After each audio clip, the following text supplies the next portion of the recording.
Yeah, Ben made me the host, so I think I can do that, and I've done it. Okay, sir. Mm.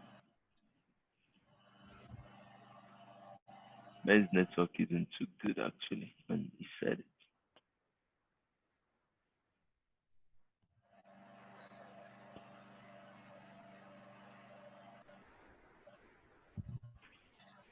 And everybody see my screen.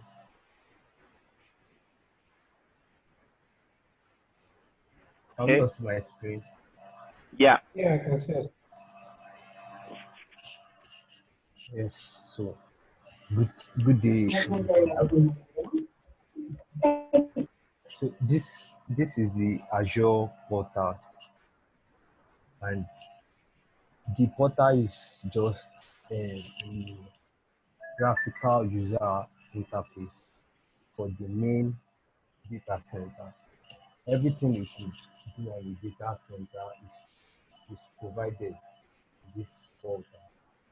So you can see from here to create a virtual machine, which we explained last week of trying to virtualize the physical system.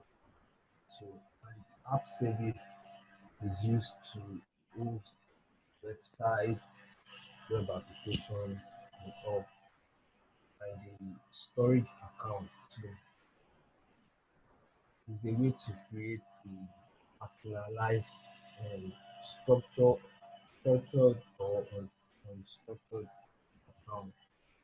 Like maybe when you are trying to create SQL, SQL Server or something, or OSQL, the, the, the function app is used to host serverless code, serverless application. Like maybe when you are trying to trigger an event while you are using any application or any web application. So I think that is all for the format.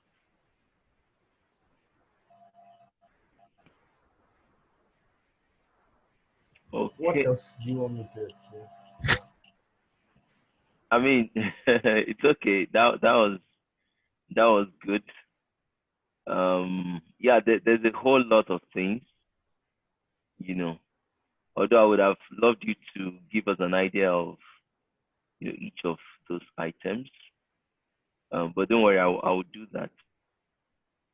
I'll do that. So just leave your what's it called? Leave your screen the way it is right now. So if you look at the left, everybody, you see what they call resource groups. Um, I don't know who introduced resource group first. I think it was Google that introduced it first. So is everybody with me? Yeah, I'm with you. Okay. So resource groups are like a way that you can categorize or relate your resources. So if you create a resource group, you can now put your resources under that resource group. And then you can administer them together. You can classify them. You can group them. You can also take some operations on them together as a group.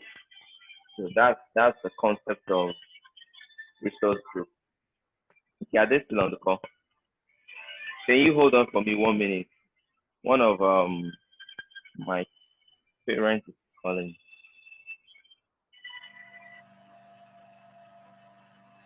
Hello?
Hey, hello.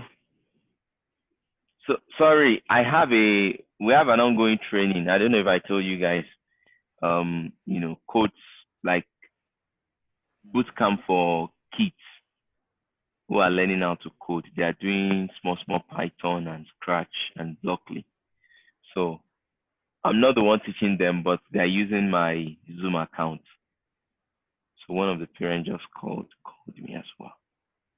All right, so back to I was explaining resource groups. So you just group things together. So take for example, you can group all your production environment. Is everybody familiar with what they call production? Is there anybody that doesn't know what production means? Yes. Um, that is that you okay, you get similarly, you know what production means? Yes, I do. Okay. So I just wanted to be sure that we're on the same page.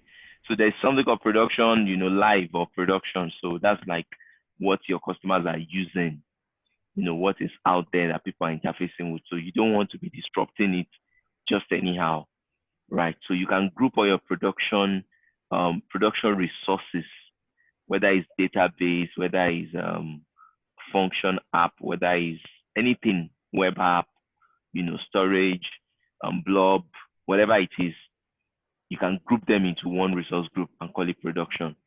And then you can now limit people's access to that resource group. You can create another resource group called tests, another one called dev. So I mean that's what we do in my office. Like I don't have access to the production systems, but I do have access to test and dev. So we use that resource group to segment them so that the accesses you can manage them separately. Okay, that is it about resource group. App services. Can you click on app services? App services are for web apps or web APIs that you want to host on Azure. So whatever it is you are hosting, irrespective of whatever language it was built with, you can host .NET, you can host Node, PHP, Python, a number of them. So once you build them, you just select the runtime you want. So this is actually like platform as a service, right? Because this is being hosted on Azure itself. So if you remember, we talked about platform as a service, infrastructure as a service. So if you want to do infrastructure as a service, we will create our VM, which is no, it was on AWS that we did that. So just like what we did on AWS, we'll create our own what's it called? Our virtual machine and then put the OS on top of it, install all our runtime, and then remotely connect to that VM and then now install our application on it. So that is when we're using Azure as infrastructure as a service. So, but when it comes to web apps, this is almost like a platform as a service. So we just create the web app directly, put our code inside, and then it gives us the URL and then it's running. So similar to what you would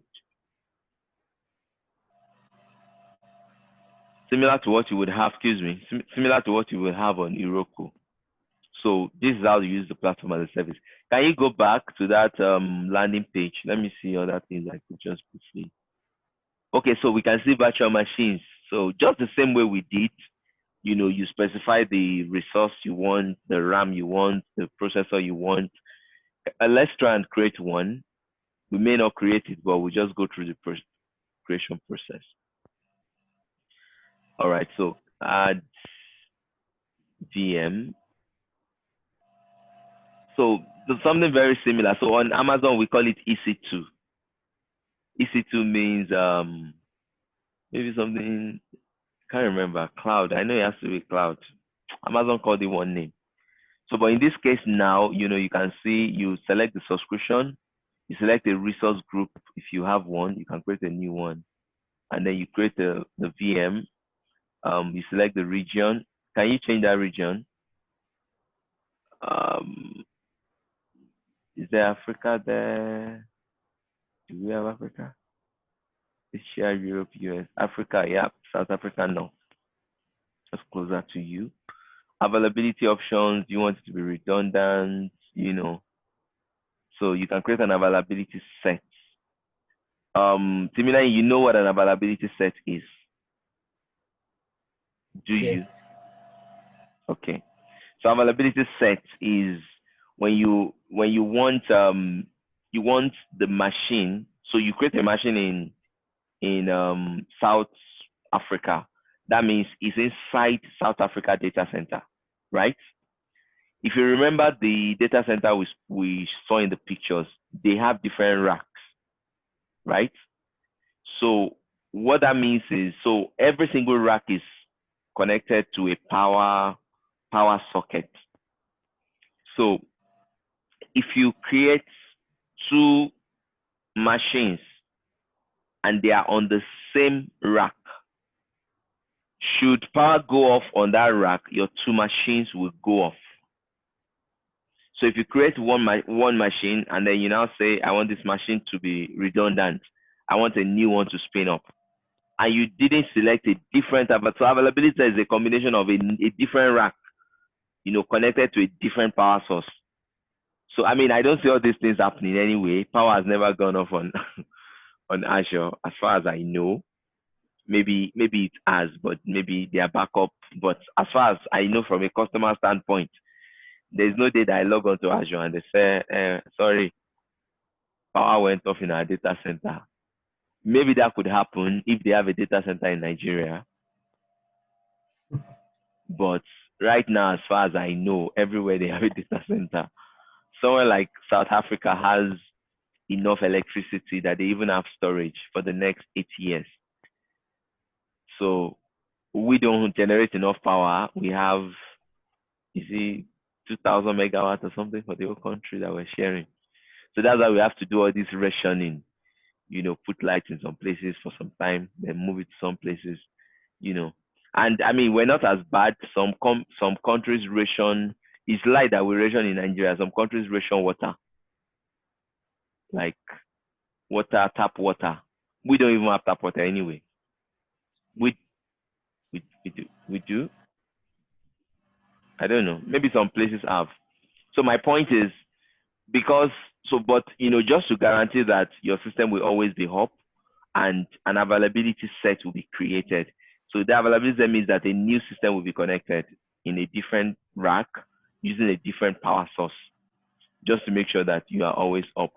So we can select the image that we want air. Azure is a bit more, the interface is now looking more better than Amazon self. It was very rough before. So we select one of our OS, but you notice some things about Amazon. There's a way they've created some images, some special images. Look at the one we used last week, for example. It has Windows Server 2016 plus Microsoft plus Windows Server 2016 plus MS SQL, right? All bundled together in one image. So I think they have those flexibility, but we too can add them. So what image should we choose there? Should we do an Ubuntu this time? Let's do Ubuntu. Okay. So your money cannot carry this thing. It's $200. Sorry? It is $200. Okay, so do you think we can I saw a one in there. Select the oh, your subscription doesn't no, hang on. I think it's a South African Subscription. problem. Doesn't Yeah, some support resources you VM can. in South Africa North. Aha. So I think it's a location problem. So maybe you should just change the location to somewhere in the US. Oh.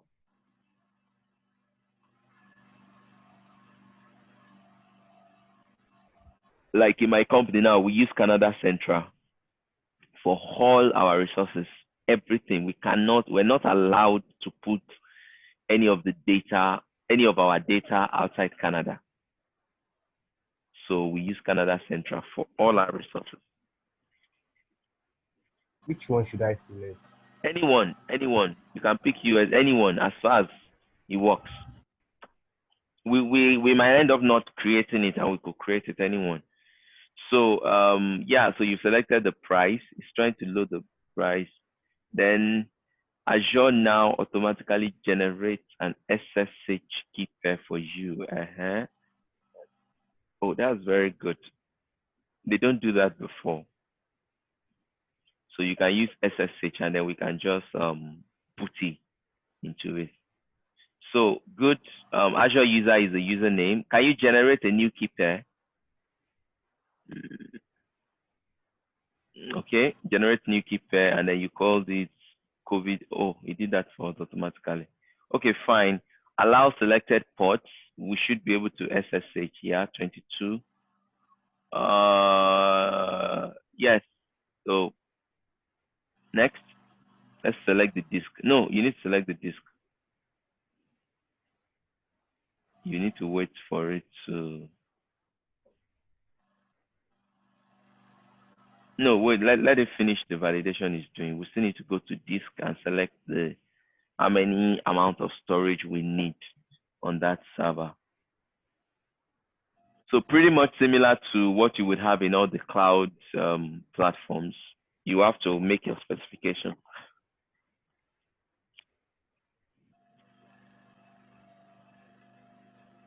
You need to make your specification like, this is what I want. Okay, so don't use SSD or premium SSD. That would be expensive. Can you use standard HDD? So do we know the difference between SSD and HDD? No. This is the point where because we're doing infrastructure now, so there will be a lot of terminologies that might be new. So just feel free to push me back and say, what does this mean? So that you're not just assuming that you know them, and then when you now get on the job or in your internship and then they talk about it and you're like, what does that mean? So SSD and ADD. ADD is virtual ADD is your normal hard drive. I don't know how many people have seen hard drive before, like a computer hard drive. Have you seen it before? Nobody? I've seen it. I've seen it before. I've seen it compared there. Okay. So if you've seen a computer hard drive, is just kind of small like this. If there's anybody that has not seen it, just Google on your computer, just Google hard drive. You see the way it looks like. So ADD is just the normal hard drive disk, but SSD is solid state drive. And the configuration is the major difference between them is this. In your HDD, there is a mechanical process going on. If you ever open an hard drive before, there's something like a disk inside it. And when if you've lost a DVD player or anything that plays a DVD, you notice that the CD inside it is always rolling, right? It's Yeah. always rolling, and the system is now reading the content of that disk as it's rolling. That's what happens inside an HDD. There's a small disk inside that has to be mechanically moving, to be able to read data, store data, and retrieve data.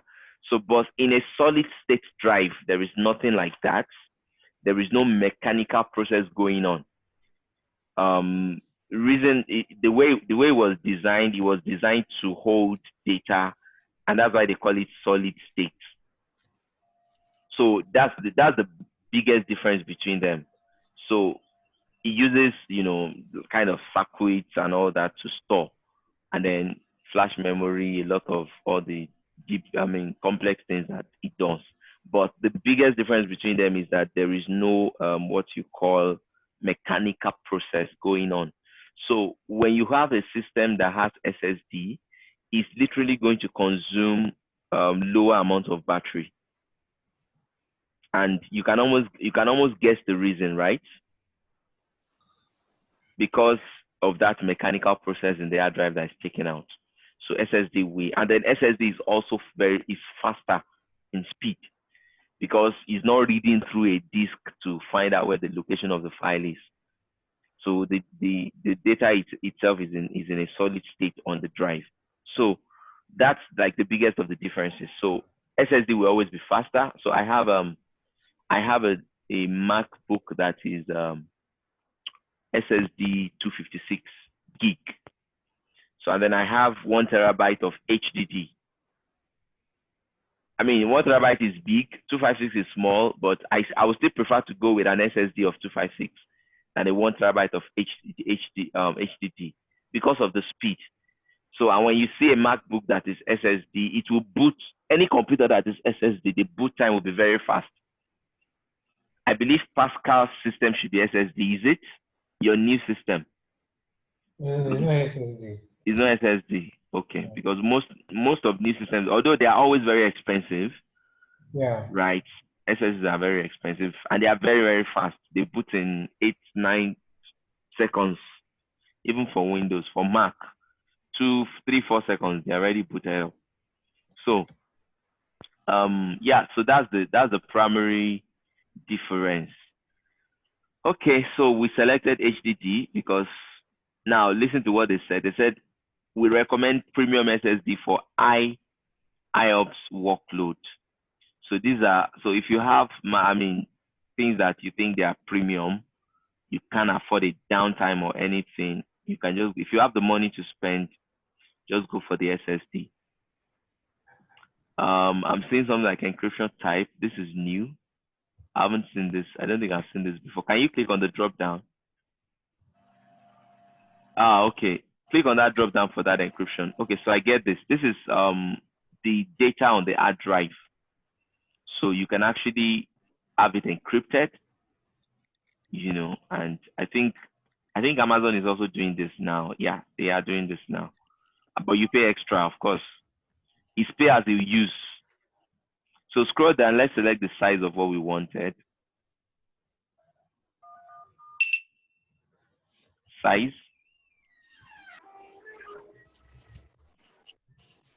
Am I the one in control? Okay. So data disk now. So create and attach a new disk. Can you click on that? Create and attach a new disk. So, and then we can just say 1 gig for a start. Source type. Can you select the source type? What's that? Non-empty disk, storage blob, snapshot. Okay, leave that. We can, yeah, we want an empty disk. So this is fine. Okay. So you gave it the name of the project on that called data disk underscore 0. Just click on OK. The default is encryption at rest. Okay, so you can review and create now. I think we have a disk now. So we've selected the OS, the disk.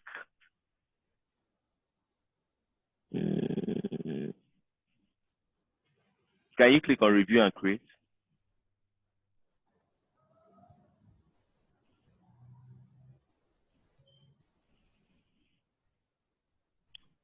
Networking. Okay, so on the networking side, remember I told you as a developer, you should have a bit of what a subnet means, what an IP address means, and things like that. So I mean, I can't go into big details of everything, but for those of you who have a CS background, like Olatunde, like Han, I think you studied computer too, right? Did you? I know Olatunde did study computer science. If I I'm didn't. Oh, you didn't. Okay.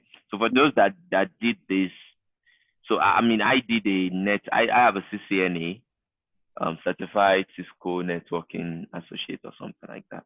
Although it has expired, but then I did all this training. I knew all this subnet, how to create IP address and all that. So you should, just have an idea. That's fine. It's a class.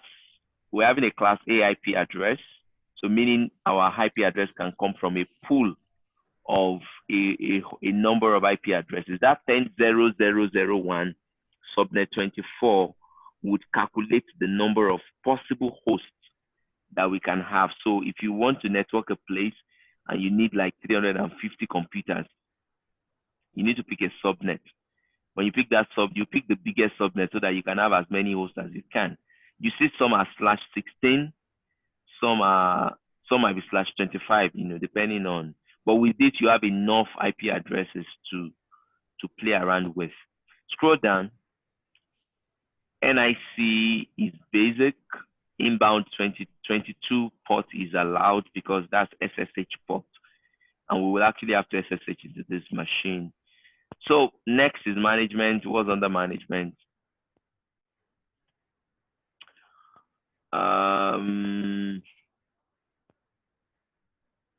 Enable basic plan for free. Yeah, I think these are just how you want the thing to appear. So just click on review and create.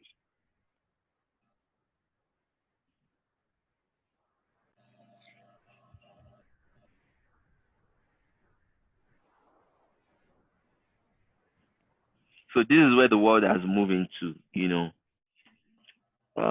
those, before all this cloud stuff, you have to go and buy a server. You go to Lagos, you order server from abroad, they'll tell you they're bringing it to, it has been, is on sea. And when you take ownership, when you take delivery of the server, you have to install that server, validation passed. So I think you might want to create now. When you install the server, you will then, set it up. Sometimes if there's something damaged, you need to order for a part. But right now, you can be anywhere in the world, create a server for yourself, use it, delete it. Can you click on create, Timilai?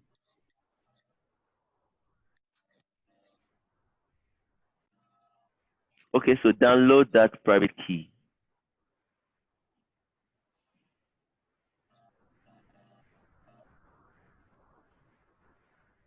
Okay, so just keep it on your system like that. No, just leave it. So that private key is what we will use to log on to the server. If it was a Windows server, you could get an RDP. RDP is like that remote desktop. Just click it and then just open remote desktop for you. But since we did Ubuntu, we did Windows last week. So I mean, there's a whole lot to learn around cloud, but this will give you, overview of what we're doing.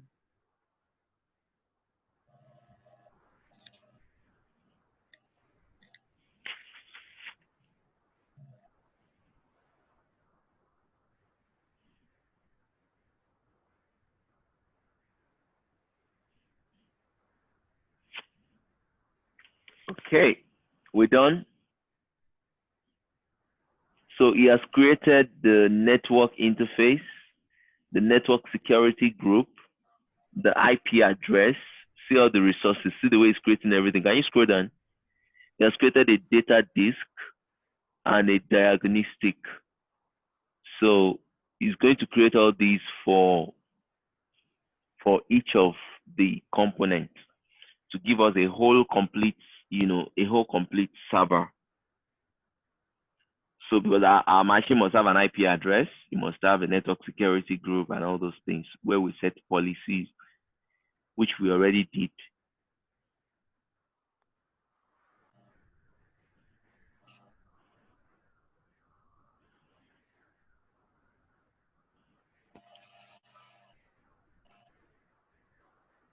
You still have money now. You still have the O200. You don't even spent anything there.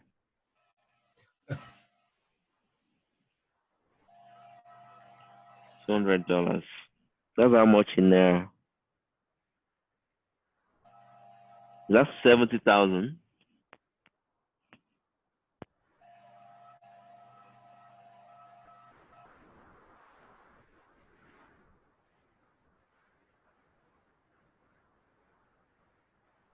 Okay, we're done. We're done. All right, so can you go back to the home page and let's go see our server?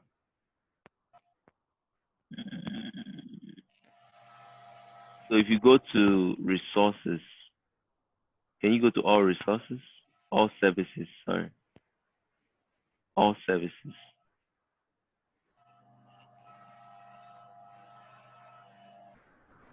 We should have oh, okay, all resources. Aha. So this is our machine. You can see the SSH key, the disk. All of them are different components, but now they've been connected together into one single machine. So the VM itself is the COVID carrier. So can you open that VM itself? No, not the group, the VM. Click on that VM, the name, COVID carrier. Yeah, that one. Click on it. Okay. So this is details about the machine. Um, so you would see that if you go to networking,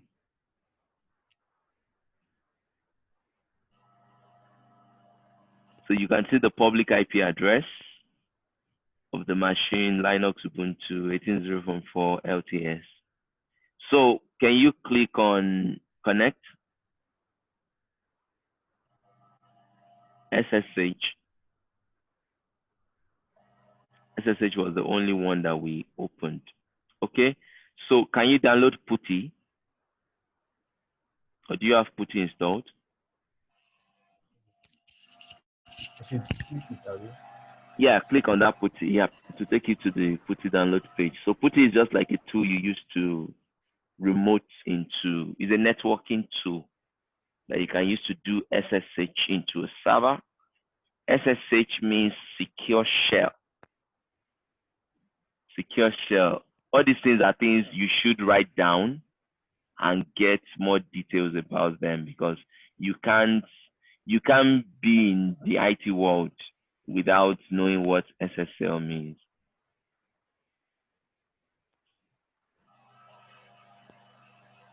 Have you downloaded PuTTY? No. So open your browser, just download PuTTY. Don't worry, I'll take it. Hey, young man, are you?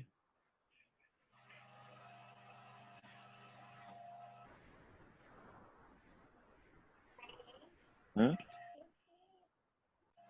Yeah, make for me.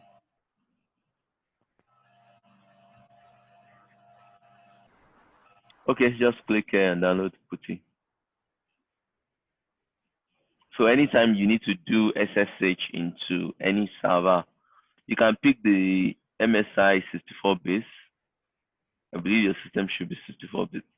So and then just run the MSI.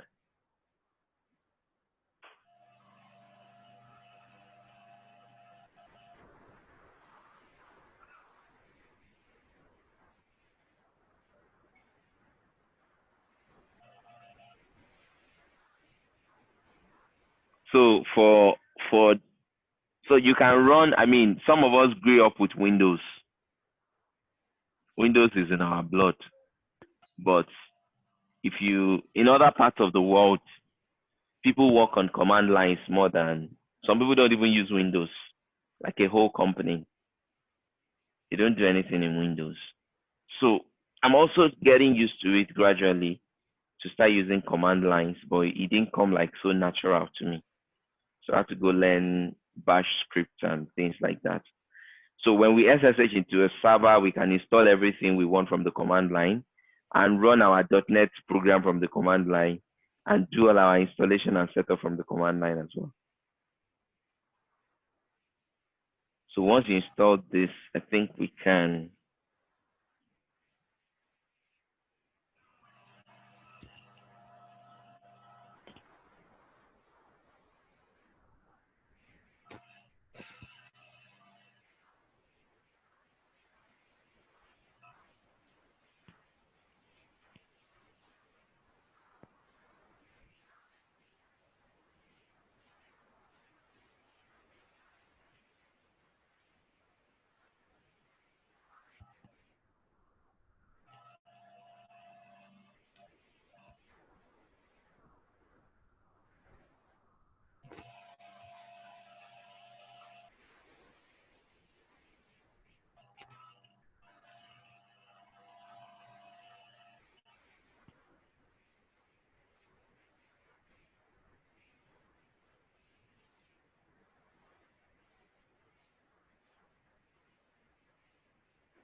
Is your putty done downloading?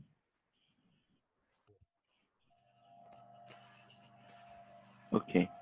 So you can just open the putty and let's get the IP address of the machine we want to connect to. I think the username is Azure user or something. Open putty. Okay. So go to that instruction. There's an instruction that you saw the other time. I mean, it shouldn't be too different from AWS. So you need to get the IP address of that machine, the machine that we created. Click on that putty. Click on the putty. This one. No, sorry, the putty on the screen. That link. The instructions are there. Yeah. Click on it. All right. So you see what I mean. So you get the host name or the IP. Can you scroll down? So when you get that, you go to that SSH. Scroll down. Scroll down.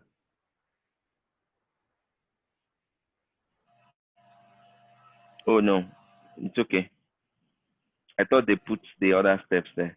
So, but since they didn't, it's fine. So let's get the IP address, put it in that URL, and let's select the key.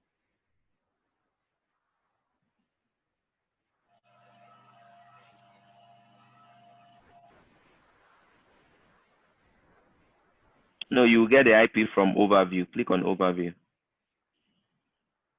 Overview. So that's the IP. Copy it.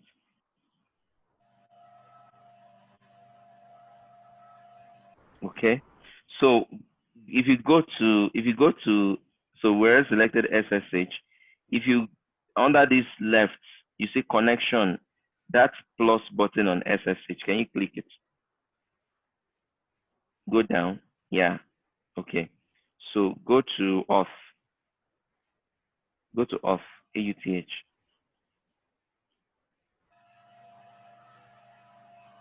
Just click on auth. Okay. So what we need to do is we need to use a private key here. Okay. The private key we're going to use, we'll get that private key from the key pair that we generated. So you need what's this thing called? We need something just to extract the private key, puttygen. You see it on that same putty interface.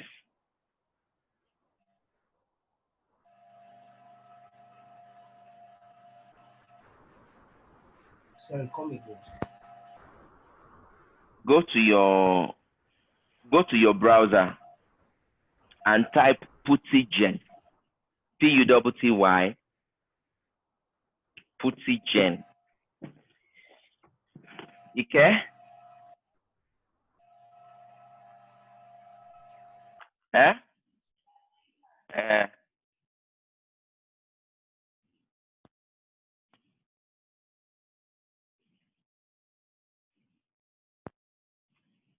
have you found it?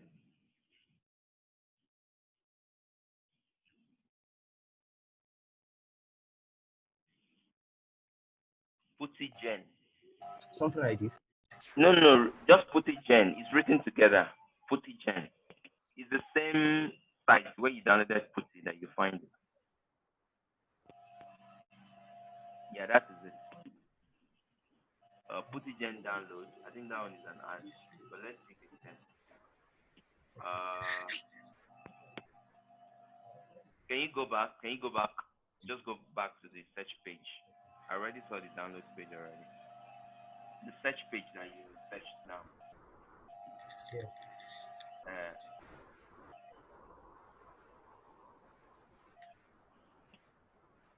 Puttygen is a key generator. No, that one is, you're clicking for Linux. Scroll down. There should be a download link. Yeah. Select that Puttygen download and install. Watch this. All right. So download the. Hold on. Scroll back up. Scroll back up. So PuttyGen is normally installed as part of normal Putty MSI package. Download the Putty installation package. Can you, or is it already installed for you? I don't know if it's bundled together now. Can you search for PuttyGen on your system?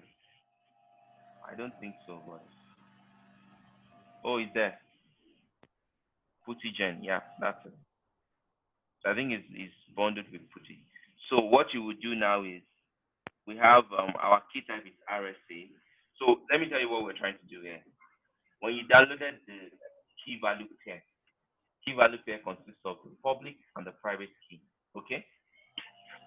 So we need to use the private key to access that server because you can't just access the server anyhow. So the protection, and this is like keys are like the biggest worry table. Me more. So sorry. Yeah, so click on load. We're loading a PM file now. Right. So go and select that PM file that you downloaded. It should be in your downloads. Okay.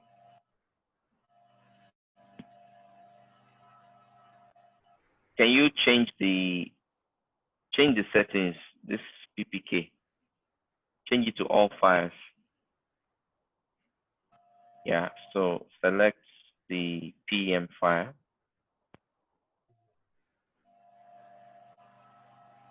So we want to extract the private key out of this guy. Can you open it? Okay. Successfully imported the hold on, don't close it already. Anyways, you need to save the private key now. So can you click on save private key? Private.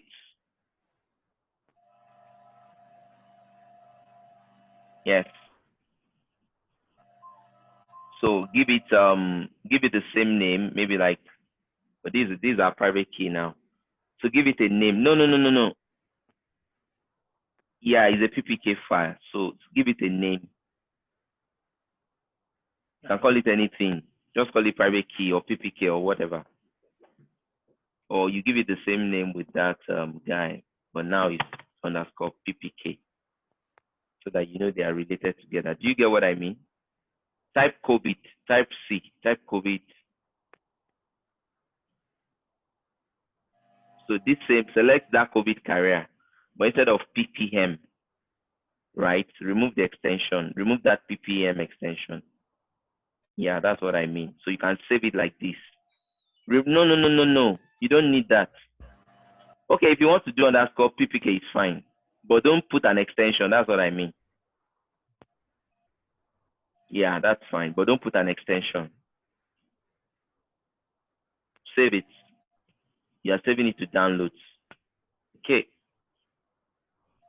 All right. So you can close this key generator then. So let's now go back to Putty. Is everybody following what we're doing?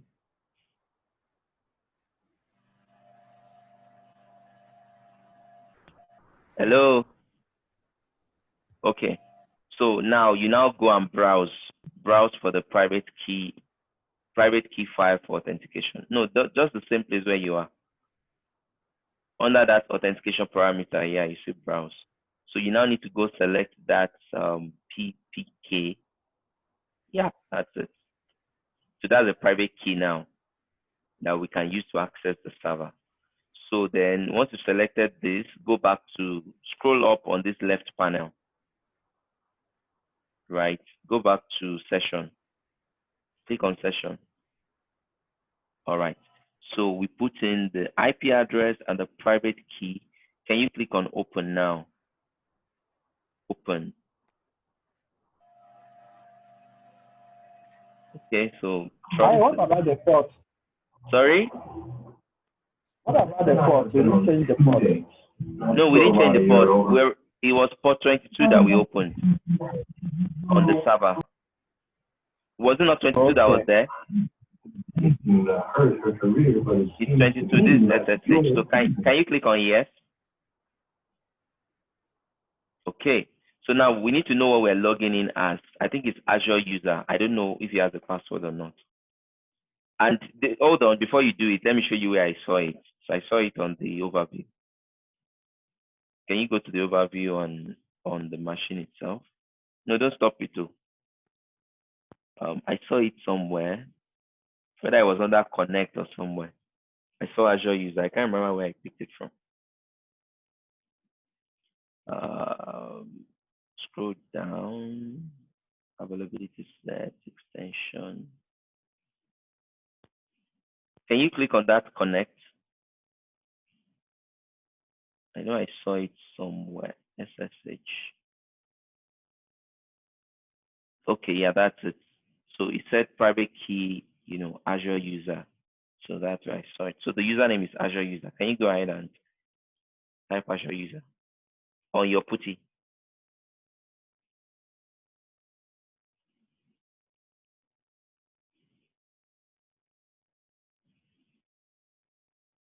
Okay, go ahead, enter.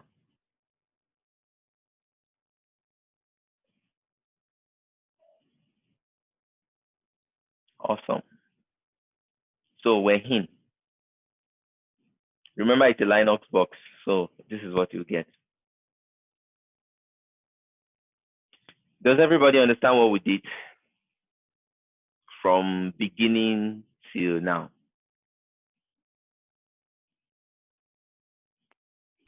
Yes. Okay. Yeah. Does anyone have any questions?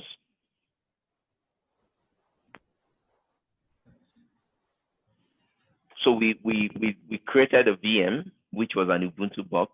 We opened port 22, which is SSH port, and we got the key pair, and we converted from the key pair. The key pair is 2 keys, but they are like a pair, both private and public. So what we've done is we now extracted the private using that puttygen from the key pair. We now use the private to connect. So the private and the public has to have that match, which is what happens when you saw it said authenticating with the public key. So it's using we pass the private, and then it does that authentication and checks and find out that our certificate is valid. And for that reason, it let us in. So we're on our Ubuntu server now. So we can now do anything we want to do on the server. Like I told you, Linux servers are a bit different from, on Windows. There's a GUI, you can go and click start and do this, that. On Linux, you will deal with the command prompt from beginning to the end. Okay, so that's fine since we're all on the same page. So we have a Linux box now. This is infrastructure as a service. This is infrastructure because we created a server and we're now on that server. We can do everything we want to do on the server. We can install our .NET Core on the server. We can install our SQL server. We're going to use command line for everything. We can install, do our migrations and everything we needed to do, right? And then, we can run our stuff. So we just need to open additional ports like we did on AWS last week. Open the ports the app will run on. Because the only port open for inbound now is 22. You can't even ping this IP right now because it's not enabled for ping, and you can't RDP to it. Okay, so I just wanted to show us this infrastructure part. You could set up a server like this. It could have been a Windows server. It could have been any other brand. But since we did Windows last week, I didn't want us to do Windows again. That's why I said we should do Ubuntu. So if you are doing Linux, that's when you will have to do this. Use this key pair. If you are doing Windows, you will just be lucky to just download an RDP for you, a remote desktop connection file. You just double click on that file and you are good to go. So, but for Linux, you have to authenticate with a key. Okay, so can we go back to Azure?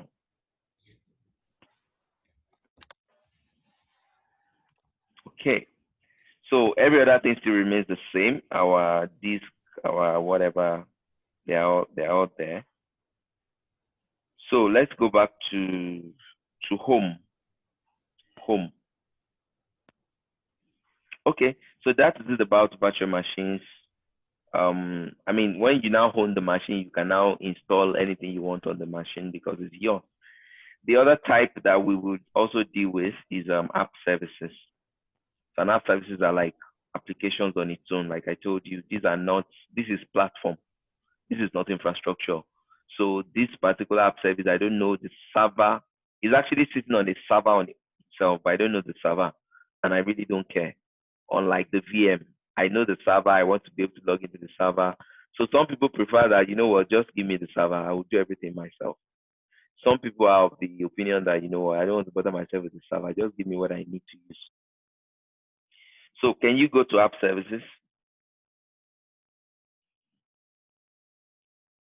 So let's add an app service too. So, and this is where a lot of flexibility now comes with, app service.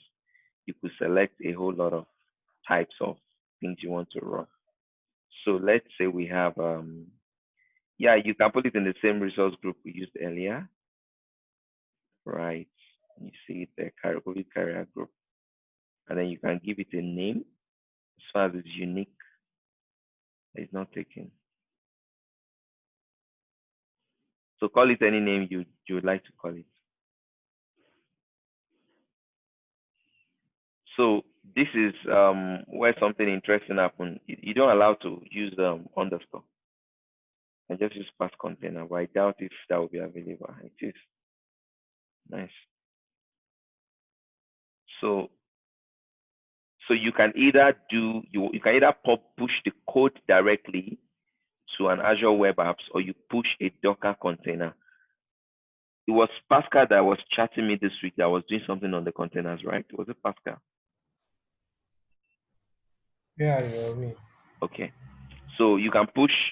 So if you are doing containerization, it means that you will create different images. So there will be an image for your web app, there will be an image for your database, right? If you have any other component of your application, you create its own image, and then bundle everything into one container and ship that container to Azure. So that's what you would rather do if you were doing container. Otherwise, you could push the raw code directly there and then select the runtime you want to use. So if you select Docker container, you see that it didn't ask you for runtime again because in a Docker container, you already have the runtime bundled alongside with it. Unlike if you are doing code, but you still select whether you want a Windows container or a Linux container. So go back to code, right, and then select your runtime stack. So your runtime stack here now would be either .NET Core or Java or Node. Can you scroll down? Java 11, Java SC. Scroll down, scroll down.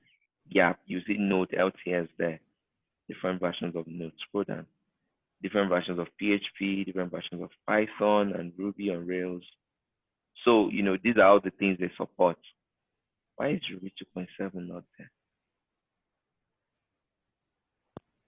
That's not good. So when you see LTS, do we know what LTS means? One-time support. Long-term support. So it means that if you're using this version, Microsoft has committed, not just Microsoft, it's general terminologies for software lifecycle, that we've committed to support this thing for a longer term. So if I release a version to you and I say this is LTS, I will be supporting it for the next 3 years. It means if you have any problem with it in the next 3 years, you can talk to me about it. So it's always recommended to use LTS for anything you are using.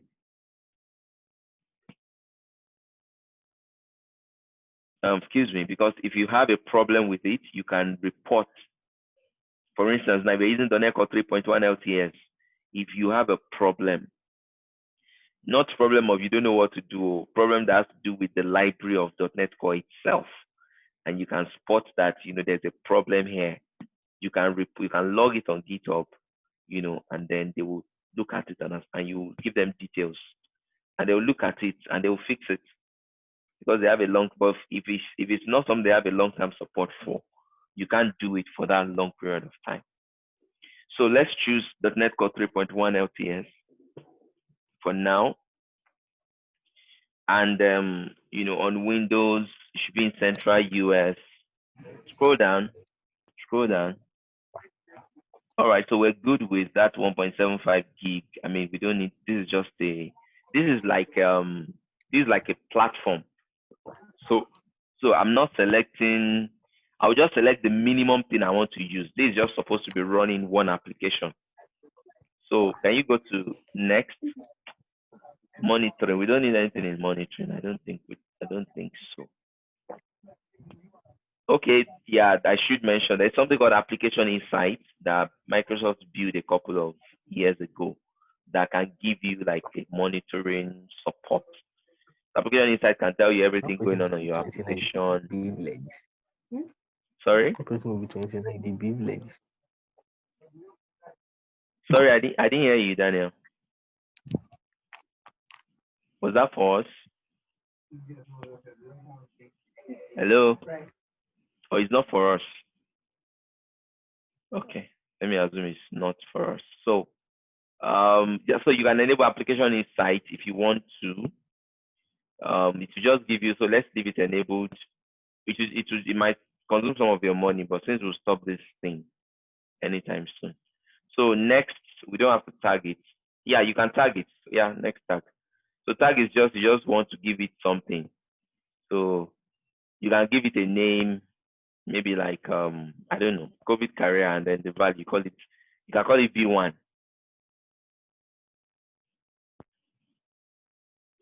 So tag is just for you to identify, your resources. You can tag them production, tag them test. You can tag anything that, you just want it to relate it so that you can identify them. Because when you start using Azure, you end up having so many resources and then you are looking for something. So you want to be able to find them easily.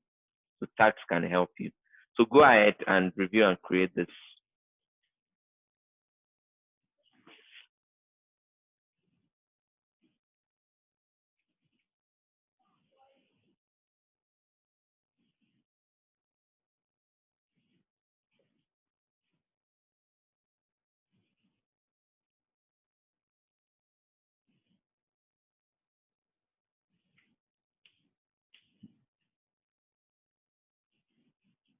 Okay, so I think you should create now. Creating a path container, create.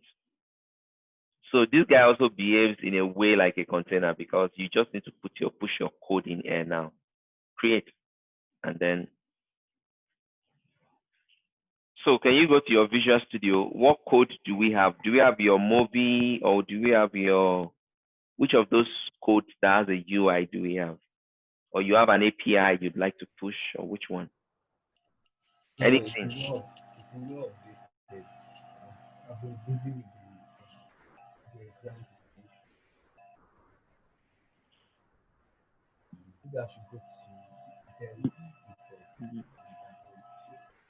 Mm, mm, mm.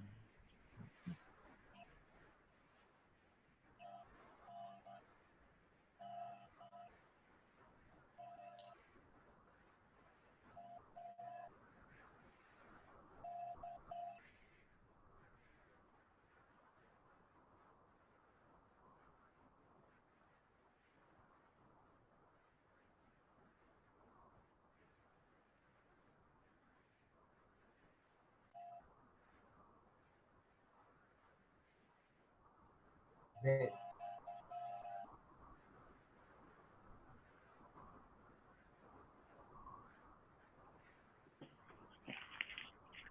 See this chairman Ben.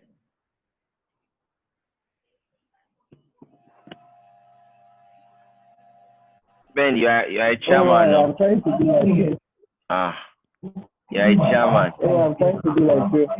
Ah. So you can download it, open it with your Visual Studio. You can also push code directly from your Visual Studio to Azure. And I think we should do that. You can also push from GitHub. So do you have Visual Studio here?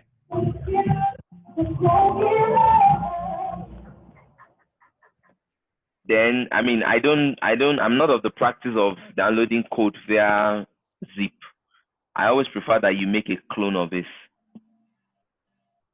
Just go to your command line and clone. I'm not a fan of this, but it's okay. Extract.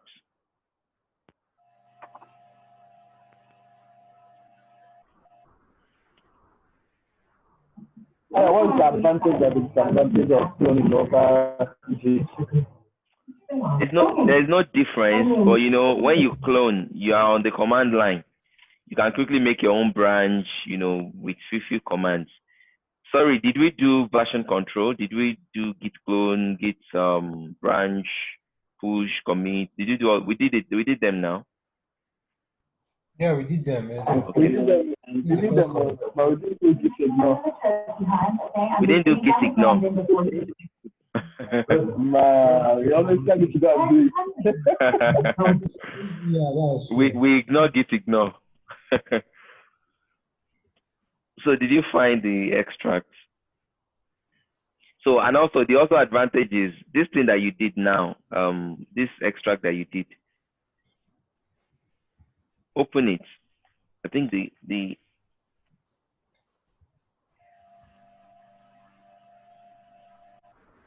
so we can also connect our Visual Studio to Azure and then push to our container from there. So a number of things we can do. I want to get somebody to take us on containerization. So let me see how I can arrange with one of my friends. Those ones are like container wizards.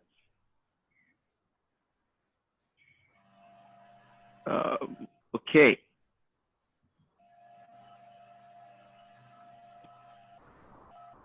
So, and then you see the difference between setting up your own infrastructure and then leveraging a platform. You see how quickly you can push things compared to how you have to go and install. See the way we just selected the runtime we want to use now, and that's all. Otherwise, if we were using the VM, we would need to download and install that runtime like we did last week.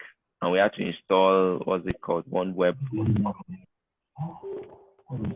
I have a question. This function we've been doing. So, what if I have a domain name I've already bought and I've written the code somewhere and I want to host it? How do I go about something like that? There is a background noise. I don't know where it's coming from. Yeah, I can't hear you. So. Did everybody hear Ben's question? No, I didn't hear him. I think there's a background noise there. Yeah, So. there's a background noise. So can that person, can you move away from the noise, or you mute for? Okay, I think. So Ben, can you ask your question again? I heard you, but I don't think other people heard you. Okay, so my question is, if I've bought a domain name, let's say I went to GoDaddy or Host Niger to buy a domain name. I want to host, I've written the code already, I want to host it. How do we go about that? How do we rationalize it with what we've been doing here? Okay, I will show you. I'll show you. We can use a custom domain name on any platform that we're hosting on. So the way we want to host on Azure now, do you get? Azure will give us, okay. We already have a URL for our Azure, which is pathcontainer.azurewebsite.net, right? He created a web app for it. So let's say your code is what we have now, and you want to host on that domain name. So you deploy it on that azurewebsite.net. We now map your domain name. I will show us something I use. I use Cloudflare for that. So, and I will show us in a moment. Let's finish this deployment that we want to do. You understand? So I'll show you how you can map your own custom domain name to a particular instance of what you've already hosted. So you need to view the solutions. So where do we do that?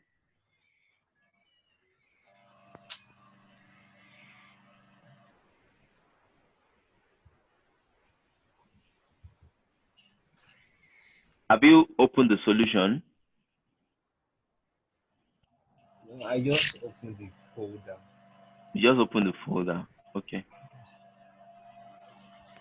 So that Trying your to system see. will not hang. Yeah. Let's allow you to finish. Visual Studio do take a huge resource toll on PC actually.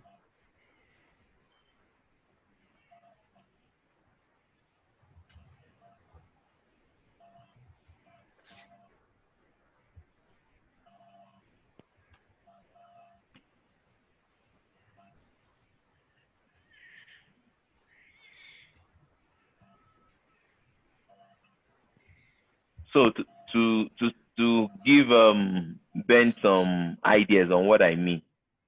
You can buy domain from GoDaddy. When you buy a domain, then you have to manage that domain. So you can either manage it in GoDaddy or manage it somewhere else. So what I do is anywhere I buy my domain from, whether GoDaddy or Google's or anyone, I take it to Cloudflare to manage. So, and I'll show you how you can do that. Once you get to Cloudflare, then that's where I manage my domain. Then you can create all your subdomain, do all your mapping and everything, your CNAME, and I'll show you. You can also use GitHub to manage. This your system has gone. What's the memory like? Is it very small? Okay. So you just open the startup, okay? So what you can do, right? Are you with me? Okay. Okay. Close this, Yes. close this, close this Visual Studio interface, close it. Okay. Go to that folder.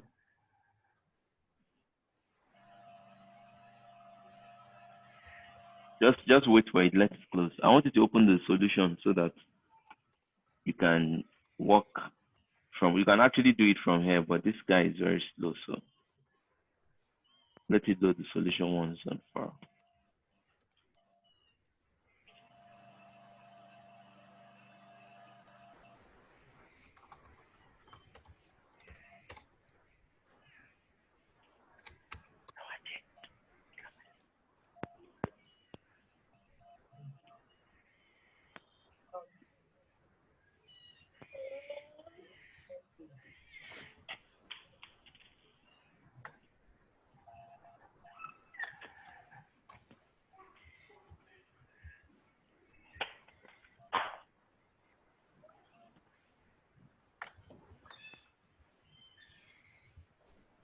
I left my screen. Just open the solution. Open the solution file from here. Yeah. So why that is opening, let me go to Cloudflare and show you, and also go to GoDaddy and show you.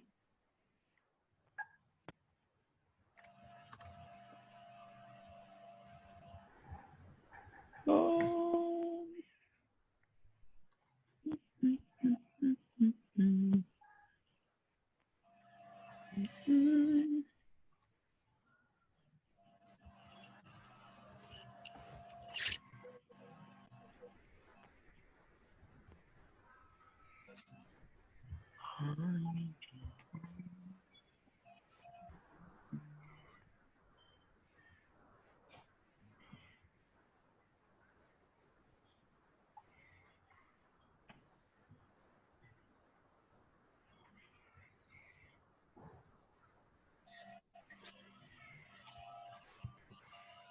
Okay. How far is it done?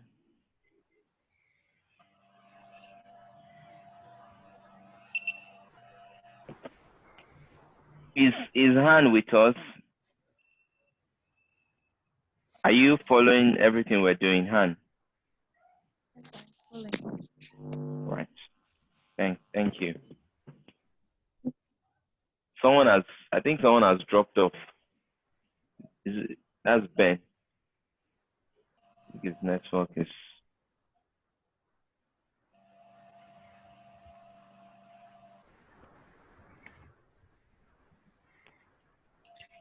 I'm using 8 gig RAM, so the thing is kind of slow.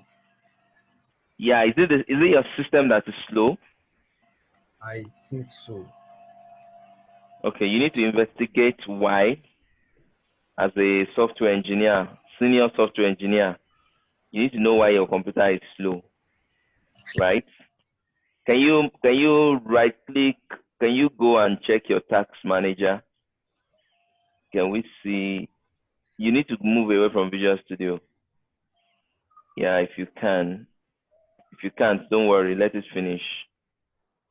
But it's way, way, way too slow. Is this Visual Studio 2019? Yes.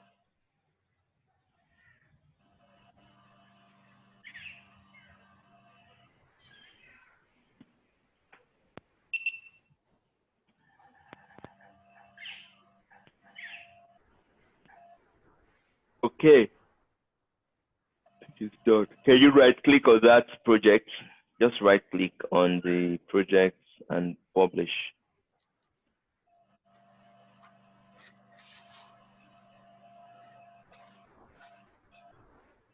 Right click on MVC movie, the project, and select publish. No, the project, not the solution.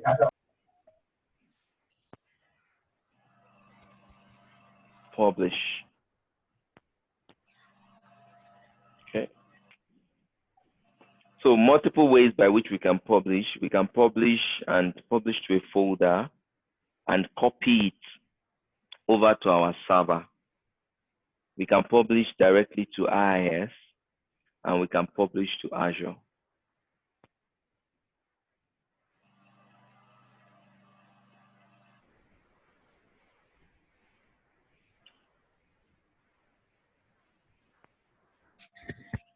Okay, so this is what I mean. You can see App Service, Windows App Service, Linux App Service, Azure Virtual Machines, and then IIS. So select existing, yes. Advanced, you need to sign into your Azure from here.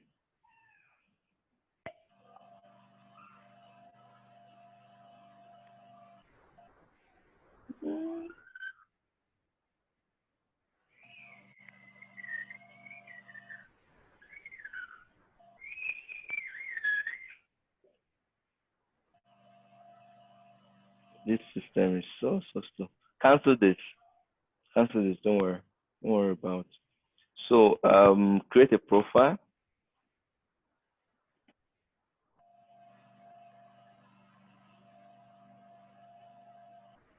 Is that the email you used for your Azure? That's Timileyin Adefare@hotmail.com. Timileyin. Yes. Yes. Okay. So you can select your subscription, select the resource group, and it will bring up all your app service that you have.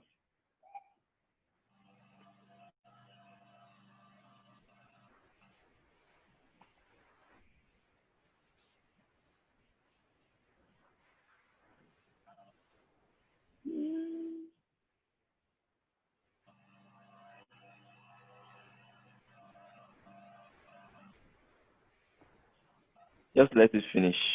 Okay, you've been able to open. Yeah, so what is chopping your memory here now? 76. Wow. How many gig of RAM is this PC? It's 8. 8 Okay. gig. So go to your processes. Aside Visual Studio, what else? And you don't wound yourself. We'll go to services. So you have Google Chrome, Visual Studio, Telnet, and Zoom. I will Really? see this. No, we're not using Telnet again, so you can end it. Can end the task. You can end your Windows Explorer too. Okay, it doesn't. You can't end that session directly. So then this is your Google Chrome. Chrome can chop a lot of memory. So open it. Open the Google Chrome. Drop it down. Let's see what things you can close. I'm on the phone today.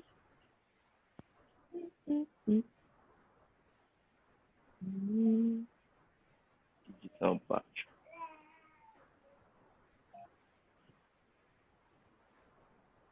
So is the Visual Studio done now?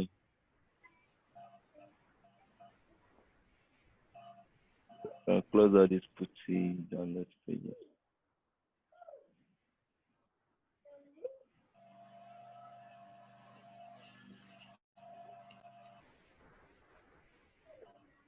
So it should log into your Azure. It might prompt you to authenticate. Once you authenticate, you should be able to load all your resource groups and then load the items under that resource group.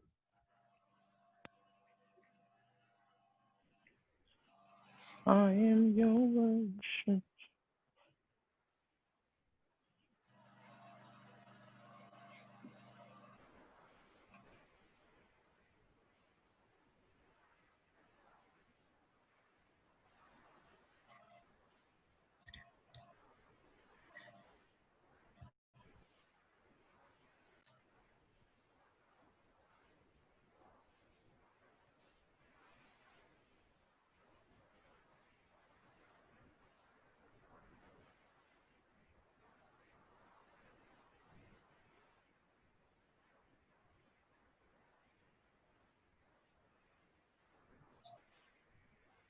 And it's not prompting you to authenticate anywhere on your screen.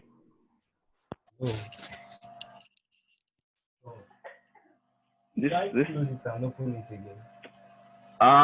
yes, maybe we should. Although I didn't expect to take this long. Like this is super long.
Can you see the screen? Yeah, I can see your screen now. So just select the path container. I am your worship. All right. Okay. I am more than a song. All right. So remember that our target framework is 3.1. And I think what we also created was 3.1, right? When we're creating the web app. So can you publish this? Sorry?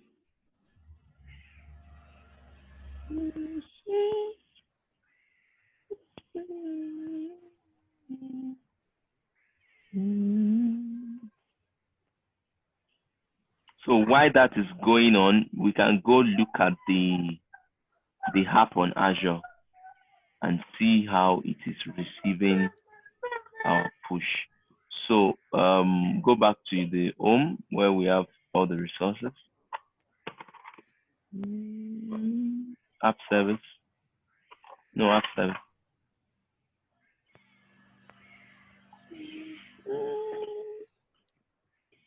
All right, so open this. We should be able to see something going on at activity log. Nope. Click on activity log. Let me see what's coming there. I don't think so. See anything. Get web app. Can you open that one, that first, yeah. Click on the arrow down to open the details. Okay, so this is the event that where we're pushing the web app. Scroll down. Make sure we have, no, scroll down on the left side, on the left window. So go to custom domain. Ben, are you there?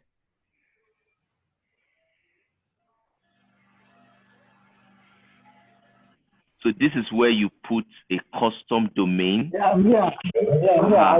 So this is where you put a custom domain to your app. So can you click on that plus? Click on the plus. So just put COVID careers.breezelen.com. Breezelen.com. Because here by the piano. Great. And it'll be just you in the picture? Oh, let's go down with them. My wife and daughter. Is it Ben that is close to movie? All right, so validate that guy. Okay, so custom domains. Can you scroll down? So this is a C name. So we need to go create a C name for this guy. Scroll down.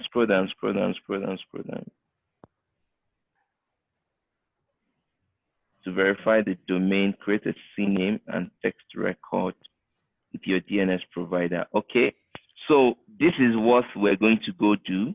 We're going to go and create a C name record, and I'll show you how I'm going to do that. So if you have your domain, just add custom domain and put the domain you have bought there. So it will create it for you and then tell you that you should go and set up the C name or A name, depending on, so the one I'm using now is a subdomain. So I'm not giving you a full domain. I'm giving you a subdomain, covidcareers.breezelen.com. So I will go to my breezelen.com DNS setup, and I would do that. So two things we're going to add. We're going to add this this CNAME and text record. But the name from the sorry? And the Breezeland. Please, I don't know whether the spelling is okay, so that it will. The spelling, let me see. It's not. It should be breeze. The E should be there. Yeah, so validate again. Thanks, Pascal.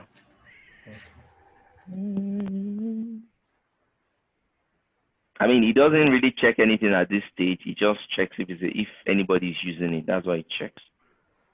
So we need to go back and then set up that CNAME. So I'll show you. I'm going to set up the CNAME on my site. So if you were, what's it called? If you were, like, I'm not using a subdomain, I'll create an A name. A record, C record, that's what some people call it. So, but for subdomain, it's going to be a C name. And I can still use a C name for a full DNS name as well. So can you go back to, Ben, I don't know if you saw that, but that was what I wanted to show you, how you can map it to your own custom domains if you have to. Yeah, I saw it. Okay. So go back to the container. Is our stuff done? Is it done publishing? Did I close the custom domain? Yeah, close it. So can you just scroll up on that window, on the window on the left? Yeah, scroll up there. Overview. So click on browse. I don't know if it's done, but it should be done. Okay. So so this is, can you click on, okay, so we don't have our database set yet, right? So I think there is some data on this landing page, right? Ben? It's a movie app. Huh? No, it's a movie app. It's a movie app, okay. So can you click on the movie app? I don't expect to see anything because we've not connected it to a database. It's still using, except you have a local database, which I don't think you do. No, we didn't. But we wrote student data. So once we're able to resolve the connection string, yeah, so connection string is very straightforward for Azure. So go to the web app. Go to the movie app. You mean the you want him to click on the movie app, right? Yes, movie app link. Yeah, there won't be any data there, but can you click it? Click, go back to that, your browser, click on that movie app, yeah. Of course, I don't expect to see any data there because we never connected it to any database yet. It might even blow up, I don't know, depending on if that exception was handled. If it wasn't handled, then expect a blow up or something. Yeah, told you. So, and this is Azure trying to protect us, right? It didn't spill out everything that happened. So just told them that, you know, this is the environment here is still production. So if you need more, you have to switch the environment to development. And you remember this ASP.NET Core underscore environment, right? Environment variable that we used to set. Do we remember that? Yeah, so it could be development or production or test. So that's fine. I mean, we know what happened. So it's not like we're surprised. This is what exactly we're expecting. So can you go back to the web app now?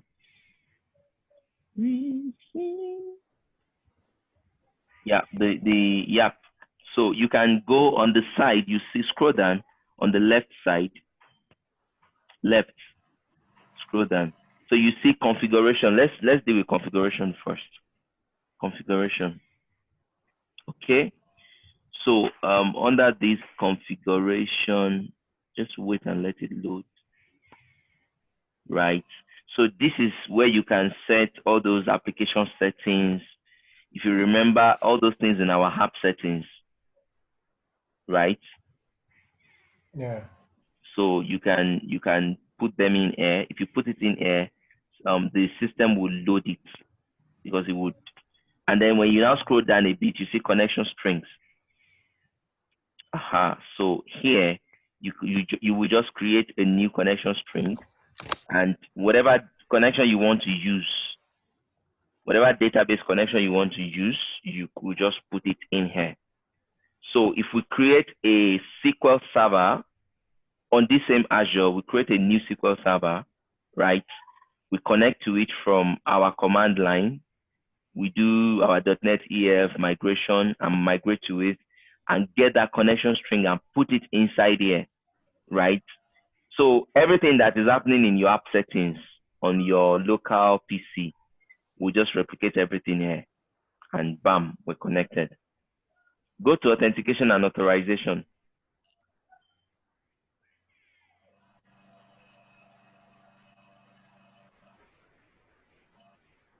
Okay, so if you want people to be able to log in before they even access the app at all, then can you click on, let me see what options we have there. So you can say people should log in. Do we see this? So if you are using OAuth and you want people to, you know, all those signing with Microsoft, signing with Facebook, signing with Twitter. So this is where you can set them up on your application. So let's assume that you want people to, and this is even before they even go to the landing page at all. You want them to, you know, authenticate with something. So this is, and the way this authentication works, you won't actually see their Facebook credentials. So they will supply their Facebook credential. This OAuth service will authenticate with Facebook and get a token from Facebook.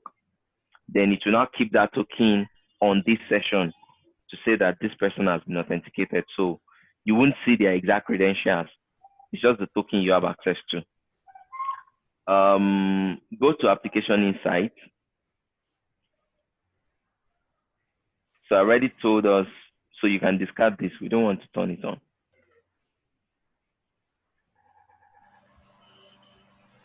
So you can enable or disable here, you know, as you so wish. Custom domain. So go to there's something I want to show. A deployment slot. Where is it? Deployment slot. Can you? So yeah, go down. Where is it? Deployments. Okay, go up. I don't know. I can't find it. Scroll up. Go back up. Yeah, that's it. Under deployment slots. Can you select it? Have you seen deployment slots? Yeah. So this is actually a very interesting thing that Azure does. You know, I used to use it in my. So the way we have this slot now, you see that this is a production slot. Are you guys with me? Yeah. So what this enables you to do is, so you have an app, you have a new version of this app.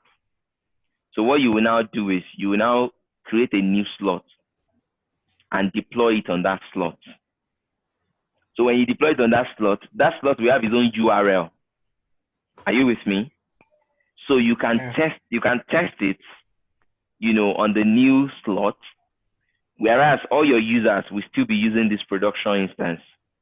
And it's the same, it's like another version entirely. Can you add a new slot? So you can have a call it staging.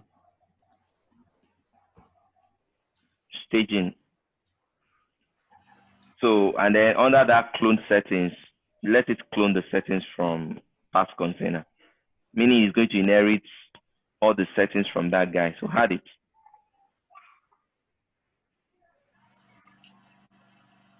So you remember that when you were about to push the code from Visual Studio, you saw something on slots. Did you remember? But it was empty because there was only one slot. So once you have multiple slots now, you can first of all push to like this staging slot. You know, you confirm that nothing is broken, everything is working well. You will now swap the slots. So can you close this? Aha. So now you see a button called swap.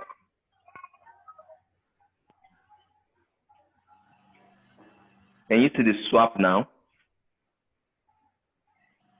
Yes. So that swap is that's what we used to go live in my office. So if you want to go live now, so we will push.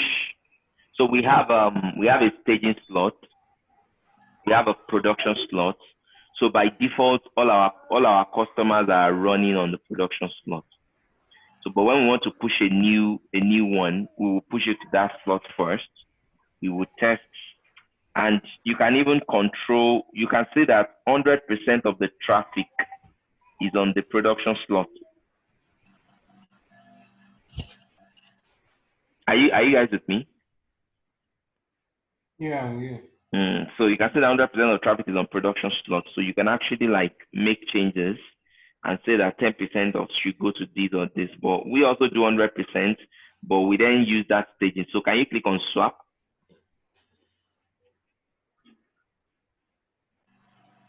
So if you're trying to swap now, you are swapping source and target. You understand? Okay. So all the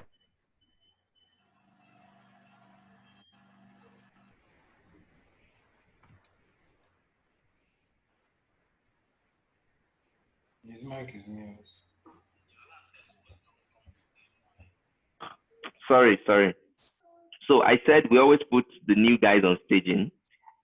So once we confirm that everything is good, we can now swap. So do the swap. I mean, it's a very, very useful feature on Azure. Ayomi, go and meet your mommy. Stop that. Yeah, go and meet mommy. Go and meet mommy. So it takes a while, but it's going to swap. And the interesting thing is there won't be any downtime. It's going to do it in a very perfect synchronization. But usually this is not a database swap. Are we together? This is just an application layer swap. What is this?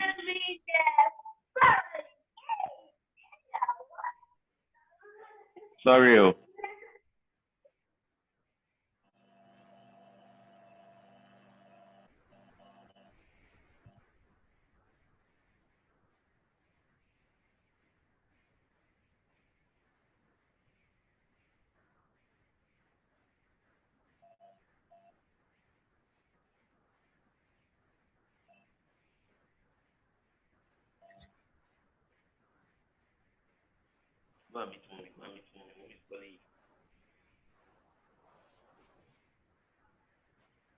Yeah, go.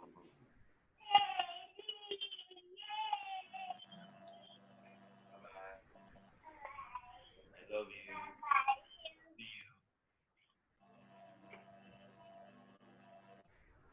Sorry, guys. So I've always had to deal with that. So we've done the swap now. Have we done the swap? Yes. I don't know. Hello. And then you can also check like the logs and can you check the logs? What's even there?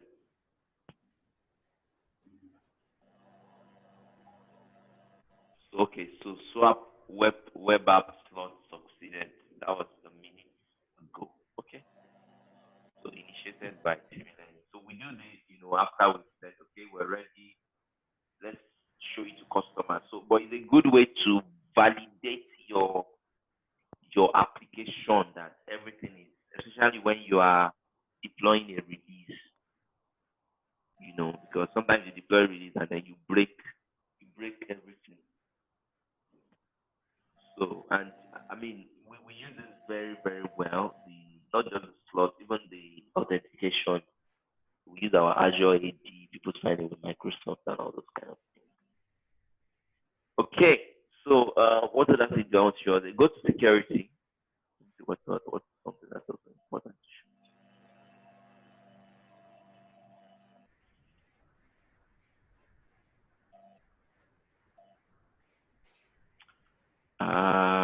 Okay. This has some.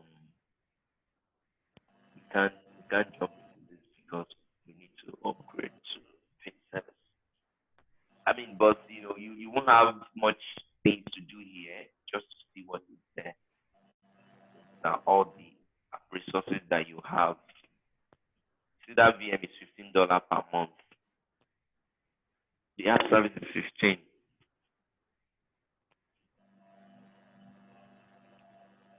Okay. So can you go back? Go back and scroll on that left panel. I want to see if there's anything else that is important that I should thank. So you can take backups, and that's the good thing. Can you click on backups? That's the good thing about, when you're on the cloud. So many things you don't really have to worry about. So all you just need to do is just to configure backup like automatically, and then it just takes them for you from time to time. Send you an email, say backup has been done. So you can schedule it and you can include the database as well in your backup. So to back up both app and DB.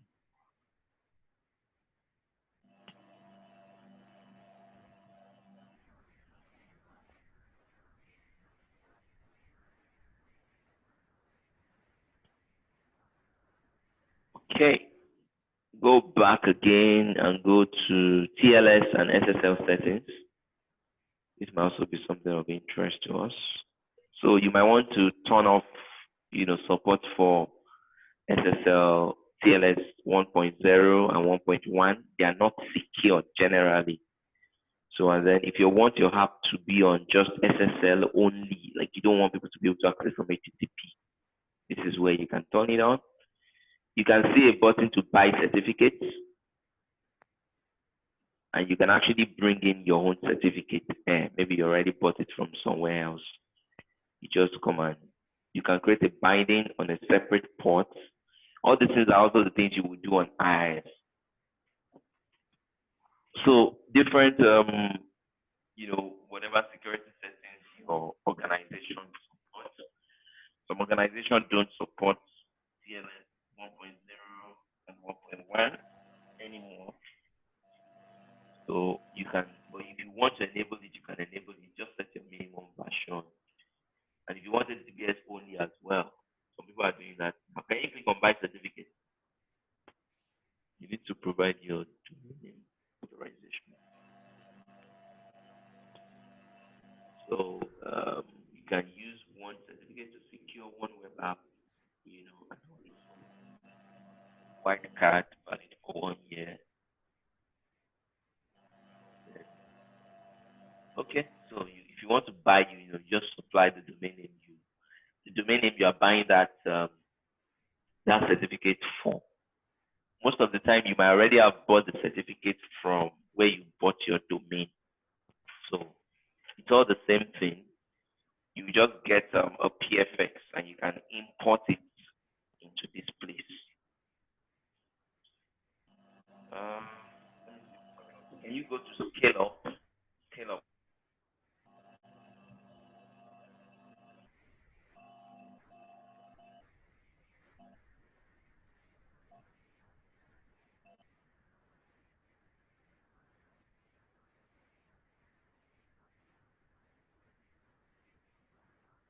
We do not have the what's it called?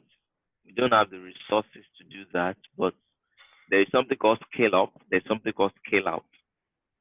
So scale up would be that you want some configuration to automatically kind of increase. So this web app that we selected now is just one instance. So if you want more or you want to increase the resources on that one, you can select scale up. If you wanted to create multiple instances of the same type of resource, so it's 4 gig. Instead of upgrading it to 10 gig, you just wanted to create another app service with another 4 gig, another 4 gig, another 4. That scale out. Let me see. Go to web jobs. Is there any web work that you can use to? I don't know much about this. I don't think I've used it before. Let's see. What is there? Job. I really don't know what it does. Easy way to run script or program as background service in the what? Can you close that window? The context of your app. Okay. So this this app has its own command line. Can you scroll down? Scroll down. It has its own. It's like console. So it has its own console where you can run exactly. You can run commands and all that. Can you type .NET?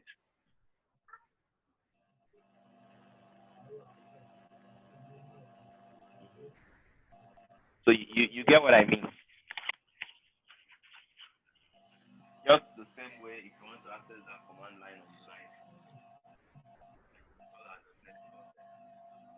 So pretty much good stuff on Azure. I mean, it was due by Microsoft, so the handshake is much more robust than any other providers. Okay, so thanks for sharing screen. Elaine.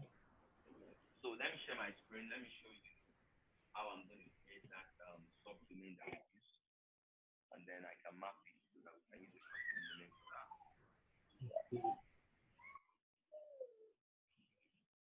So sharing. Okay, so I was telling you about. Let me share my screen.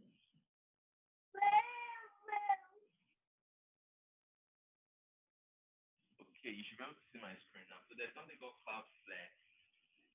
That's where I manage all my domains. Even if I buy domain from Google, I'll import that management because I have a whole lot of stuff that I use it from. So yeah, so you get to Dash. Then you just my account, I have this is my domain, and under my domain, so I mean, it gives me a bit of more information on what is going on my domain compared to GoDaddy and the rest of them. So that's why I use this password. So you can see my unique visitors, my total request, the data that was cached, and I can do a whole lot of stuff. So if you come to DNS for this thing that we want to do, what we created what was it that we created? COVID careers, right? COVID careers of Brisbane.com. So I stop that. So what I will just do is COVID careers. Leave me now. I'm working. Come on. Please, we can hear you very well. Sorry, Jerry.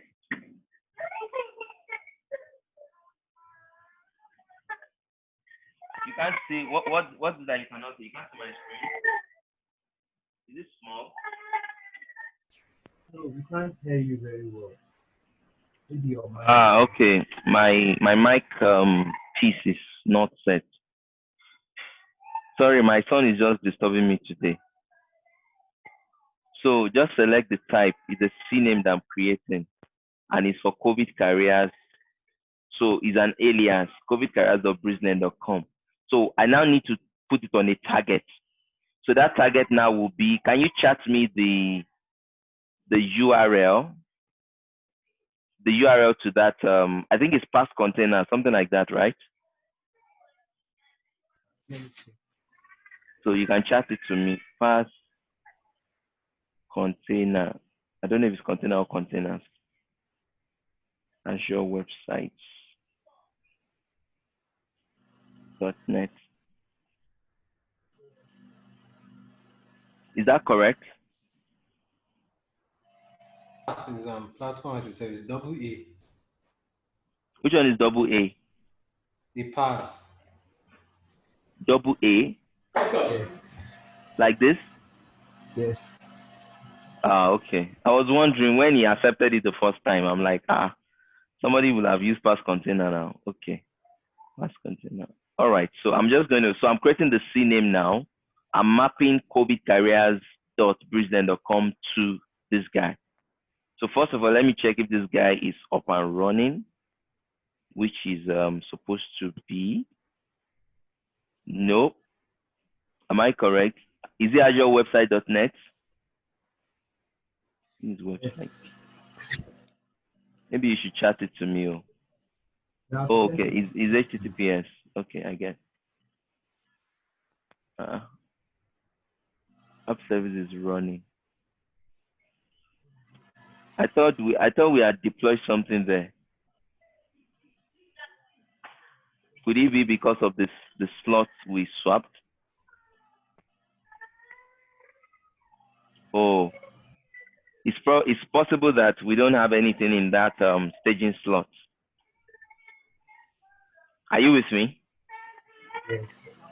So can you slot it back? Slot it back to production. Sorry. Yeah, sit down.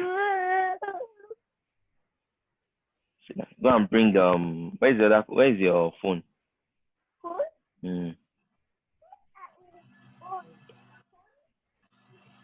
So can you swap it back? I'm not getting anything on this page now. It's empty. Yeah, I'm trying to do that. Okay. Notwithstanding, I mean, I can. It doesn't affect my linking.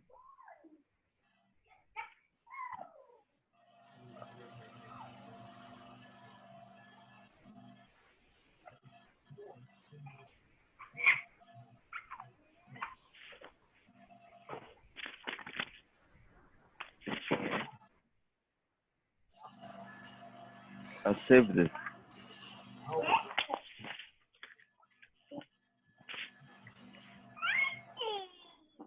Do you mean I should swap the deployment? Yeah, so we did a swap earlier. Yeah.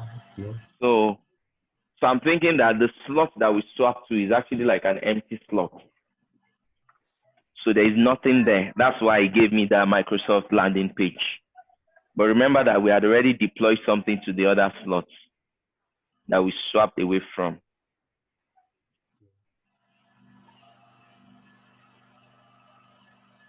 I'm trying to swap it now. Okay.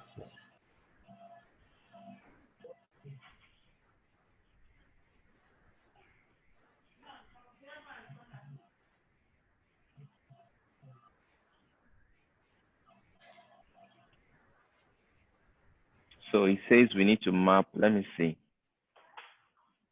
Map a subdomain, map a root domain. Trying to map a records.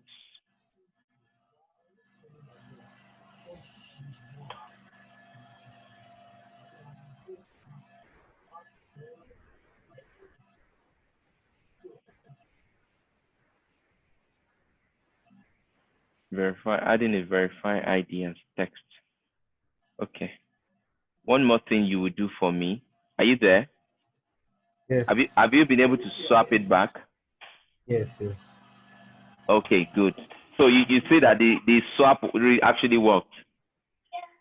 So if the version you wanted is like a a new version, maybe we've changed something there, that swap you can just use it to. Okay, so now I'm able to swap successfully. However, when I added the CNAME, so I need to add a TXT as a domain verification. Let me stop sharing. Share your screen. There's something we need to copy. A text value.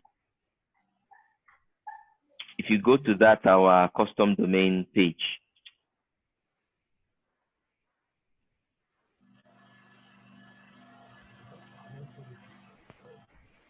custom domain, okay, and then the one we created earlier. Can you? Where is it? Okay, can you open this one? Just click on it. Yeah, that one. You can click.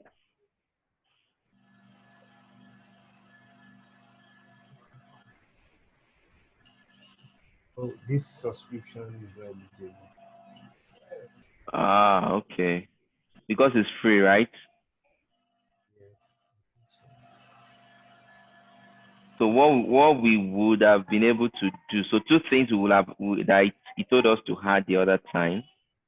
He told us to add a TXT and a CNAME record. So if you looked at my screen, mm,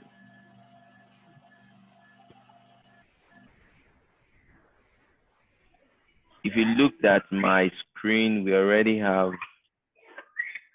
already have the CNAME. So the other one that I will just create is called a TXT.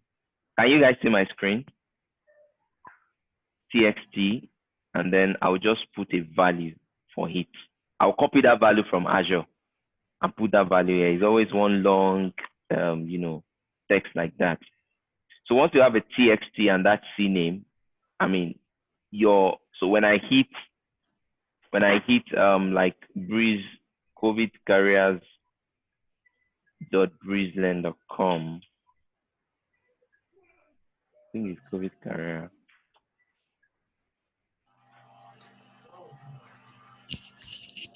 So when I hit this, it would just redirect me back to that just the same page. So, but you see, it's actually going to Azure because this message is coming from Azure.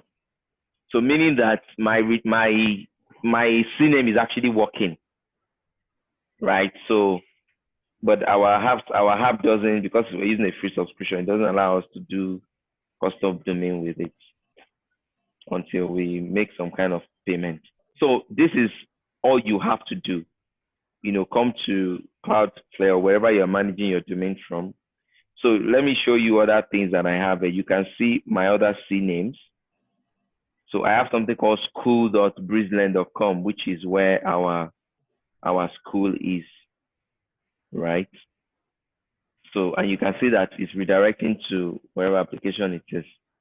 So that's the way you would typically do a CNAME, right? So C record are for your subdomain.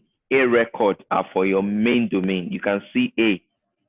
So you always create what they call www and then the IP address of the machine where this will ultimately resolve to. So if it was the A record we were creating, we just do that and then we just link them together and we're good. So and it doesn't matter where you bought the domain name from. Once you change this name server, there's something called name server. So I bought this domain from GoDaddy initially. Then I came in here and I migrated it by changing this. Once you change this DNS, so if I change this guy to Ugo host now, this domain will move to Ugo host again. So that's where we pass domain management around. Are you guys with me? Yes. All right, very good. So it's okay. I mean, we did quite a lot today, and I'm happy with that. Where is the floating button? No, I told the thing to hang. The thing has disappeared now. Return to me. Okay. So I can stop sharing now. So can you share with us again? Maybe for like another 5 minutes. Let's see what we. So can you go back to home? So from home now, you can see storage account. Now there are some storage in Azure. Click on that storage that you can use. You have one that is like a table. You have another one that is called blob. Blob is to store file. So and you can programmatically access all of them. Can you click on add? So he actually created one storage for us, which is for the, I think this one is for the, it's for the group we already have.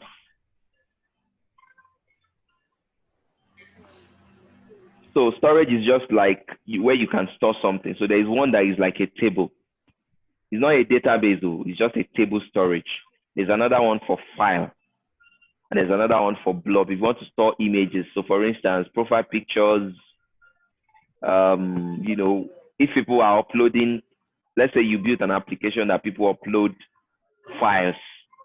So for instance, now all the things we upload on BreezeLearn, all those files are stored in AWS into an S3 bucket. So this is also similar to like what you call an S3. So people just upload, and instead of storing that thing on your application, you just store it here. You just call the API and send that document. Just store it here for you. And anytime people need to retrieve it, so that way your application is not resource intensive on its own. The whole storage your application will be using will be like maybe 300 MB. But the files that they've uploaded on your application is like 10 gig. I don't know if you understand what I'm saying. Yeah. So you can, and all this storage, for instance, they have endpoints that you can call. And then you just pass the content that the person has uploaded and send it over to Azure. And so they have retrieval, you can retrieve, they have APIs for everything. You can retrieve it, you can put document there. So that way, you know, you can keep your application light. You know, like I remember all those applications that we used to build when I was still working in the bank. When you're able to upload mandates, like customer will fill a form and sign it, then they will scan and upload. So we'll now have to create a folder on the server to keep those uploads.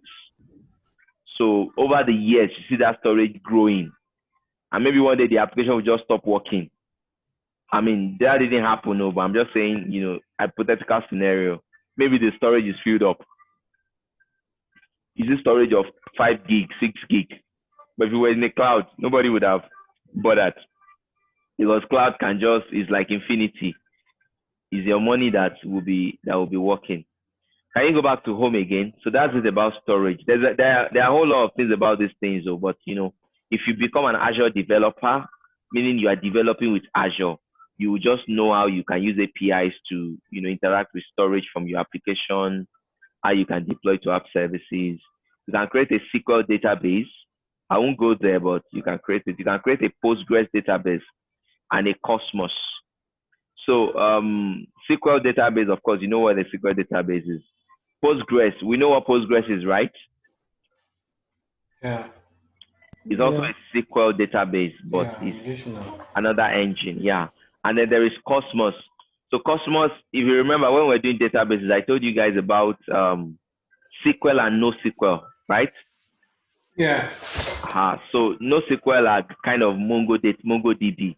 So Azure's NoSQL is Cosmos. That's the equivalent, NoSQL servers, NoSQL DB that Azure has. Can you click on more services? Let me see what else I can touch on before we go today. More services. All right, so there's something called Azure Active Directory. It's like 8D on its own, but it's in the cloud. There's Kubernetes. There's AKS called Azure Kubernetes Service, where Azure itself have their own container registry, and you can push your containers there, and you can also pick containers from their registry. So, feel free to play around all this. Can you click on mobile? What do you have on mobile? Mobile on this left pane. Okay, so they have a power platform. You can use app services for mobile as well. Yeah, there's compute. Compute is where you select all the kind of systems you want. I want a function. I didn't talk about, maybe next week. Maybe I can talk about function app. They are very good things. They are very, very, very useful. And go to analytics. There are some prepared services already for you for some things. Can you search WordPress in that all services? WordPress. What category does that? What? Okay, it's not here. I need to find out where that is. So there is a place where you can just set up a web app. Okay, type web app. Sorry, web app. Web app. Okay, on the right, can you see web app on marketplace? This is what I'm looking for. Aha. So you have some things already in their marketplace. Select web app. So there are some things already that they've already packaged for you. They call them web apps. So you can have web app that is running. Scroll down, scroll down, scroll down, scroll down. So you put a web app on an app service. So I didn't talk about app service plan and app service. So those web app are like, you can install a web app. Web app is like your normal application. You know those kind of templates, like the template for MVC. Yeah. So you just pick it up and just install, and then now make changes to the code. Some of them already have database connected to it, just the same way we installed an image on AWS that already has SQL Server, right? So you can have a web app that already has. Can you type web app again in that screenshot on that search bar? So you can see a web app with plus MySQL already. You can see a static web app. So can you click on see all on this marketplace on the left, on the right, sorry. Because there's a whole lot that they've already this one. Yes, click on that see all. Maybe I can see everything in the marketplace. Aha, so this is what I mean. So can you clear the web app search? In fact, it's okay. If you can clear it, fine. If you cannot, I just want us to see this marketplace, everything there. So there is WordPress. If you want to install WordPress, there is Joomla, all those things, they're already there for you if you want to use them. There's MVC, just want to install MVC directly. You don't want to do so much stress. So that's what the marketplace is for. So already packaged application for you. All you just do is just go there, install it, and start making your own changes. That took a while.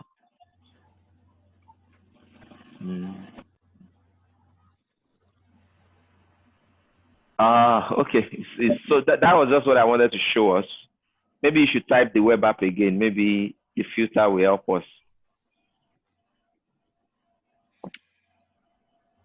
Web app only.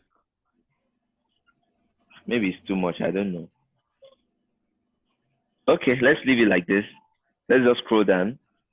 So that's a typical web app. That's a web app for container. Can you see what I'm saying? Web app plus MySQL already bundled together. Web app plus Postgre. Web app plus SQL. Are you guys getting what I'm saying? Yeah. So you're not starting from scratch. Those are like what this place is for. So if I want to do something now and I know I want to use a SQL database, I'm just going to come to this web app plus SQL straightforward. So it's already connected together. If you create this, can you click on this? Let's create one of this. Web app plus Which SQL. one is that? Click Which on one that should I? web app plus SQL. Create it. So just give it a new name, put it in the same. So by default, you will set up your SQL database alongside as you're setting it up. Fast container 2 or something. Anything you put it is fine. Yeah, you need some unique combinations.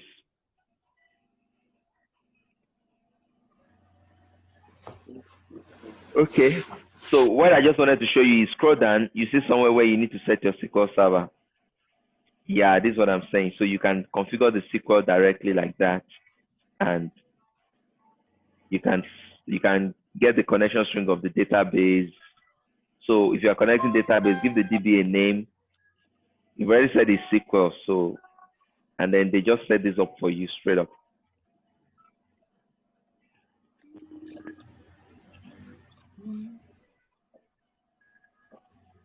So you see the server name, server admin logon, the password, and everything is all in the cloud.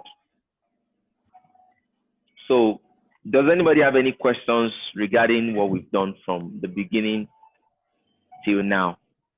Today was just Azure and Azure and Azure.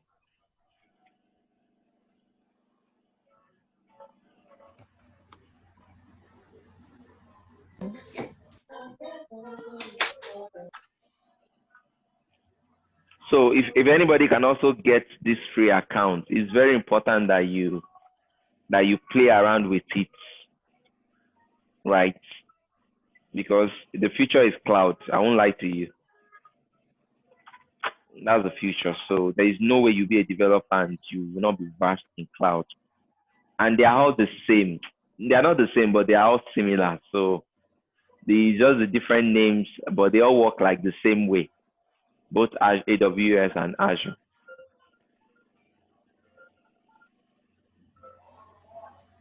Okay. So I mean, I take it that we're all clear on the things we have discussed. So I think I can take out AWS. I mean, I'm not taking it out that you know everything about AWS. So the goal of the class is not, I mean, this is not an AWS class. This is not an Azure class. This is just, exposing us to them so that we know that these things exist and this is what they do. So we have an AWS class, coming up at Bridgeland in maybe sometimes in August. So, but that's for beginners. You don't need it. You don't need that kind of class. They will also go through all these things that I'm going through. I'm not the one taking it though, but so you don't need it specifically. I mean, it's just for you to know how to use it when you need to write your code. Okay, so I will look for an assignment to give us. I wish everybody had subscription, like I wished. Is it possible that we all get this kind of free subscription? For those that have not finished their own, I know someone like Tunde has already finished his own. Tunde, have you not?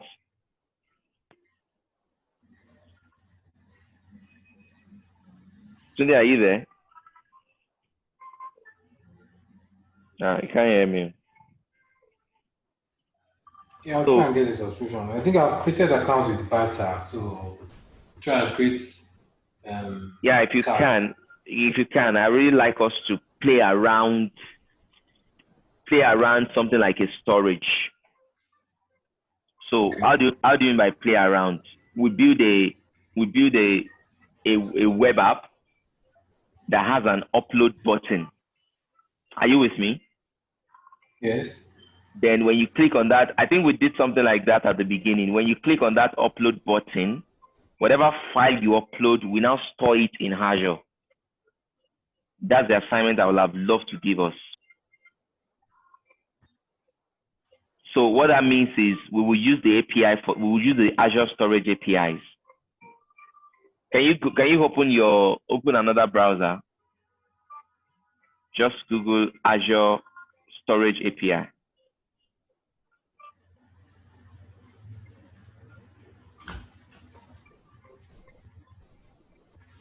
Yep, API. Yep. Okay, go to that. I saw your Yoruba conversion there. No, I don't think this is what I'm looking for. Close this. This is not what I'm looking for. It's the documentation I'm looking for.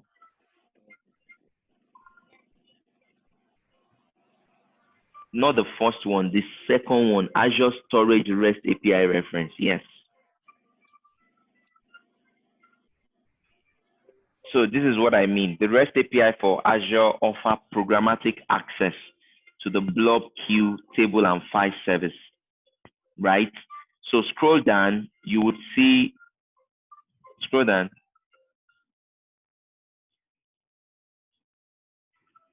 So it has a REST service. I'm looking, scroll down, go to the file on.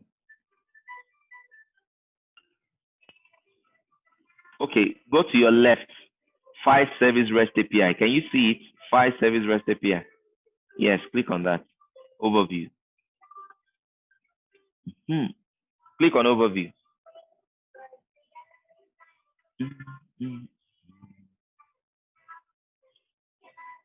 All right, scroll down.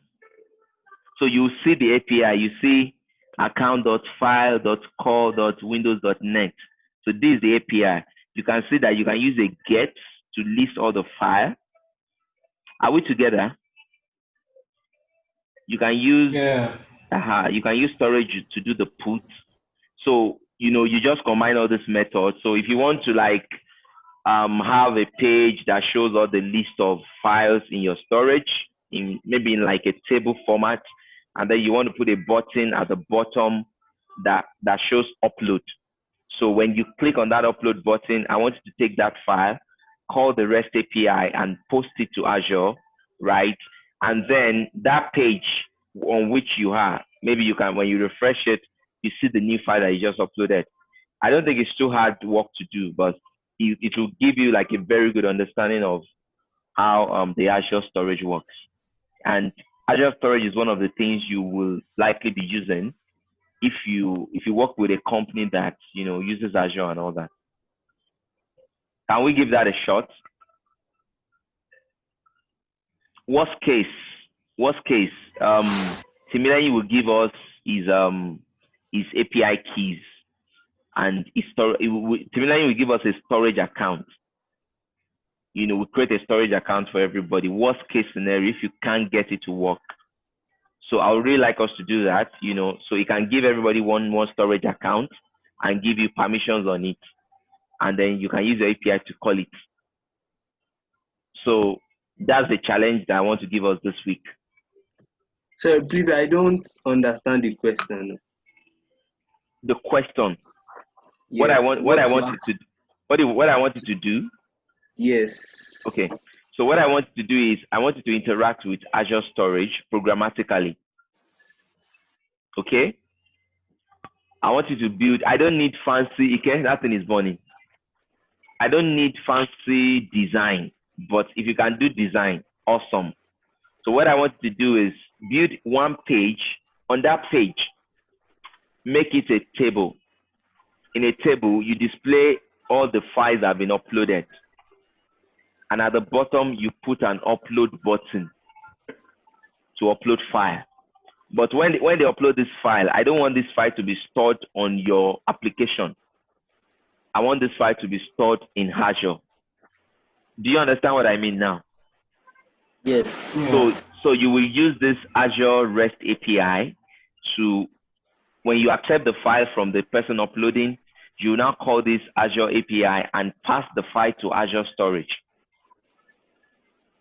So you can now do another page, or on the same page, you can do a get that will list all the files that have been uploaded to Azure. Does that make sense now? Yes, I think I get it now. Okay. So that's something that once you do that, you would have interacted with, Azure. There's also a blob, but the APIs are the same. So if you interact with file or blob, you would have, learned the same thing. So they have a table too. If you want to keep a table, you might try to keep an history table, anything you want to keep. So I like us to do that, and then I can review it in the course of the week. I think virtually everybody, I think I've graded all the work now. I mean, a lot of us did quite brilliant on the UI work. I mean, like I told you, I'm not a UI person like that. So my judgment might not even be very, something that I feel is fine, is okay. Our UI coach can see it and say, what's this? Do you guys get what I mean? So maybe I've graded you guys like 3-3. I said very good, nice work. If I don't know, do you know the guy teaching the UI class? Do you know him? His name is Tife. So I'm sure if Tife sees the thing that I graded, he'll say, what's this? So because he's a UI coach, so but I'm not after the FT designs, like I said. I'm after that you understand what is going on. So I would create I'll create a, what's it called? I'll create a task for Azure Air, and then I'll create that task that I just gave us, and we can submit it in the course of the week. It shouldn't be too hard. It should be like a 2 hours task, in my opinion. But I mean, for the fact that you are not too familiar with the API, so you might take some time to get yourself, familiar with it. But notwithstanding, you should be able to crack it. And if you have any question, any concern in the midst, of course, you can always chat me up within Slack, or you can make a comment on the target. So I'll create a target for us, and we can tackle that target this week. All right, guys. So this is me, getting set for the week. So I think it's been a nice session today. All right, so I'll create that target, but I've already given us the assignment, so we can start on it. But I'll create the target so that I can put more details on what can guide you, But it's pretty straightforward. It's a RESTful service you are consuming. And what you're creating is just one web page with an upload button there, and you call it upload to Azure. It's just for you to get familiar with it, nothing serious. And then later we can port that upload and port it to AWS. And if you want to blow my mind, you can put like 2-3 buttons there: upload to AWS, upload to Azure, and just programmatically take those files and process them. All right. Thank you, guys. Thank you for joining in. I hope we all had a great session like I did. So we will, put in the context there on, and then we'll, but I want that target submitted before Saturday, so that on Saturday we're not talking about it at all. Okay. All right. Do have a great week, everybody. Ben, Timileyin, thank you for your help today. Olatunde as well, Daniel, and Thank Pascal. you. All right. Thank you. Bye, everyone. Bye. Yep.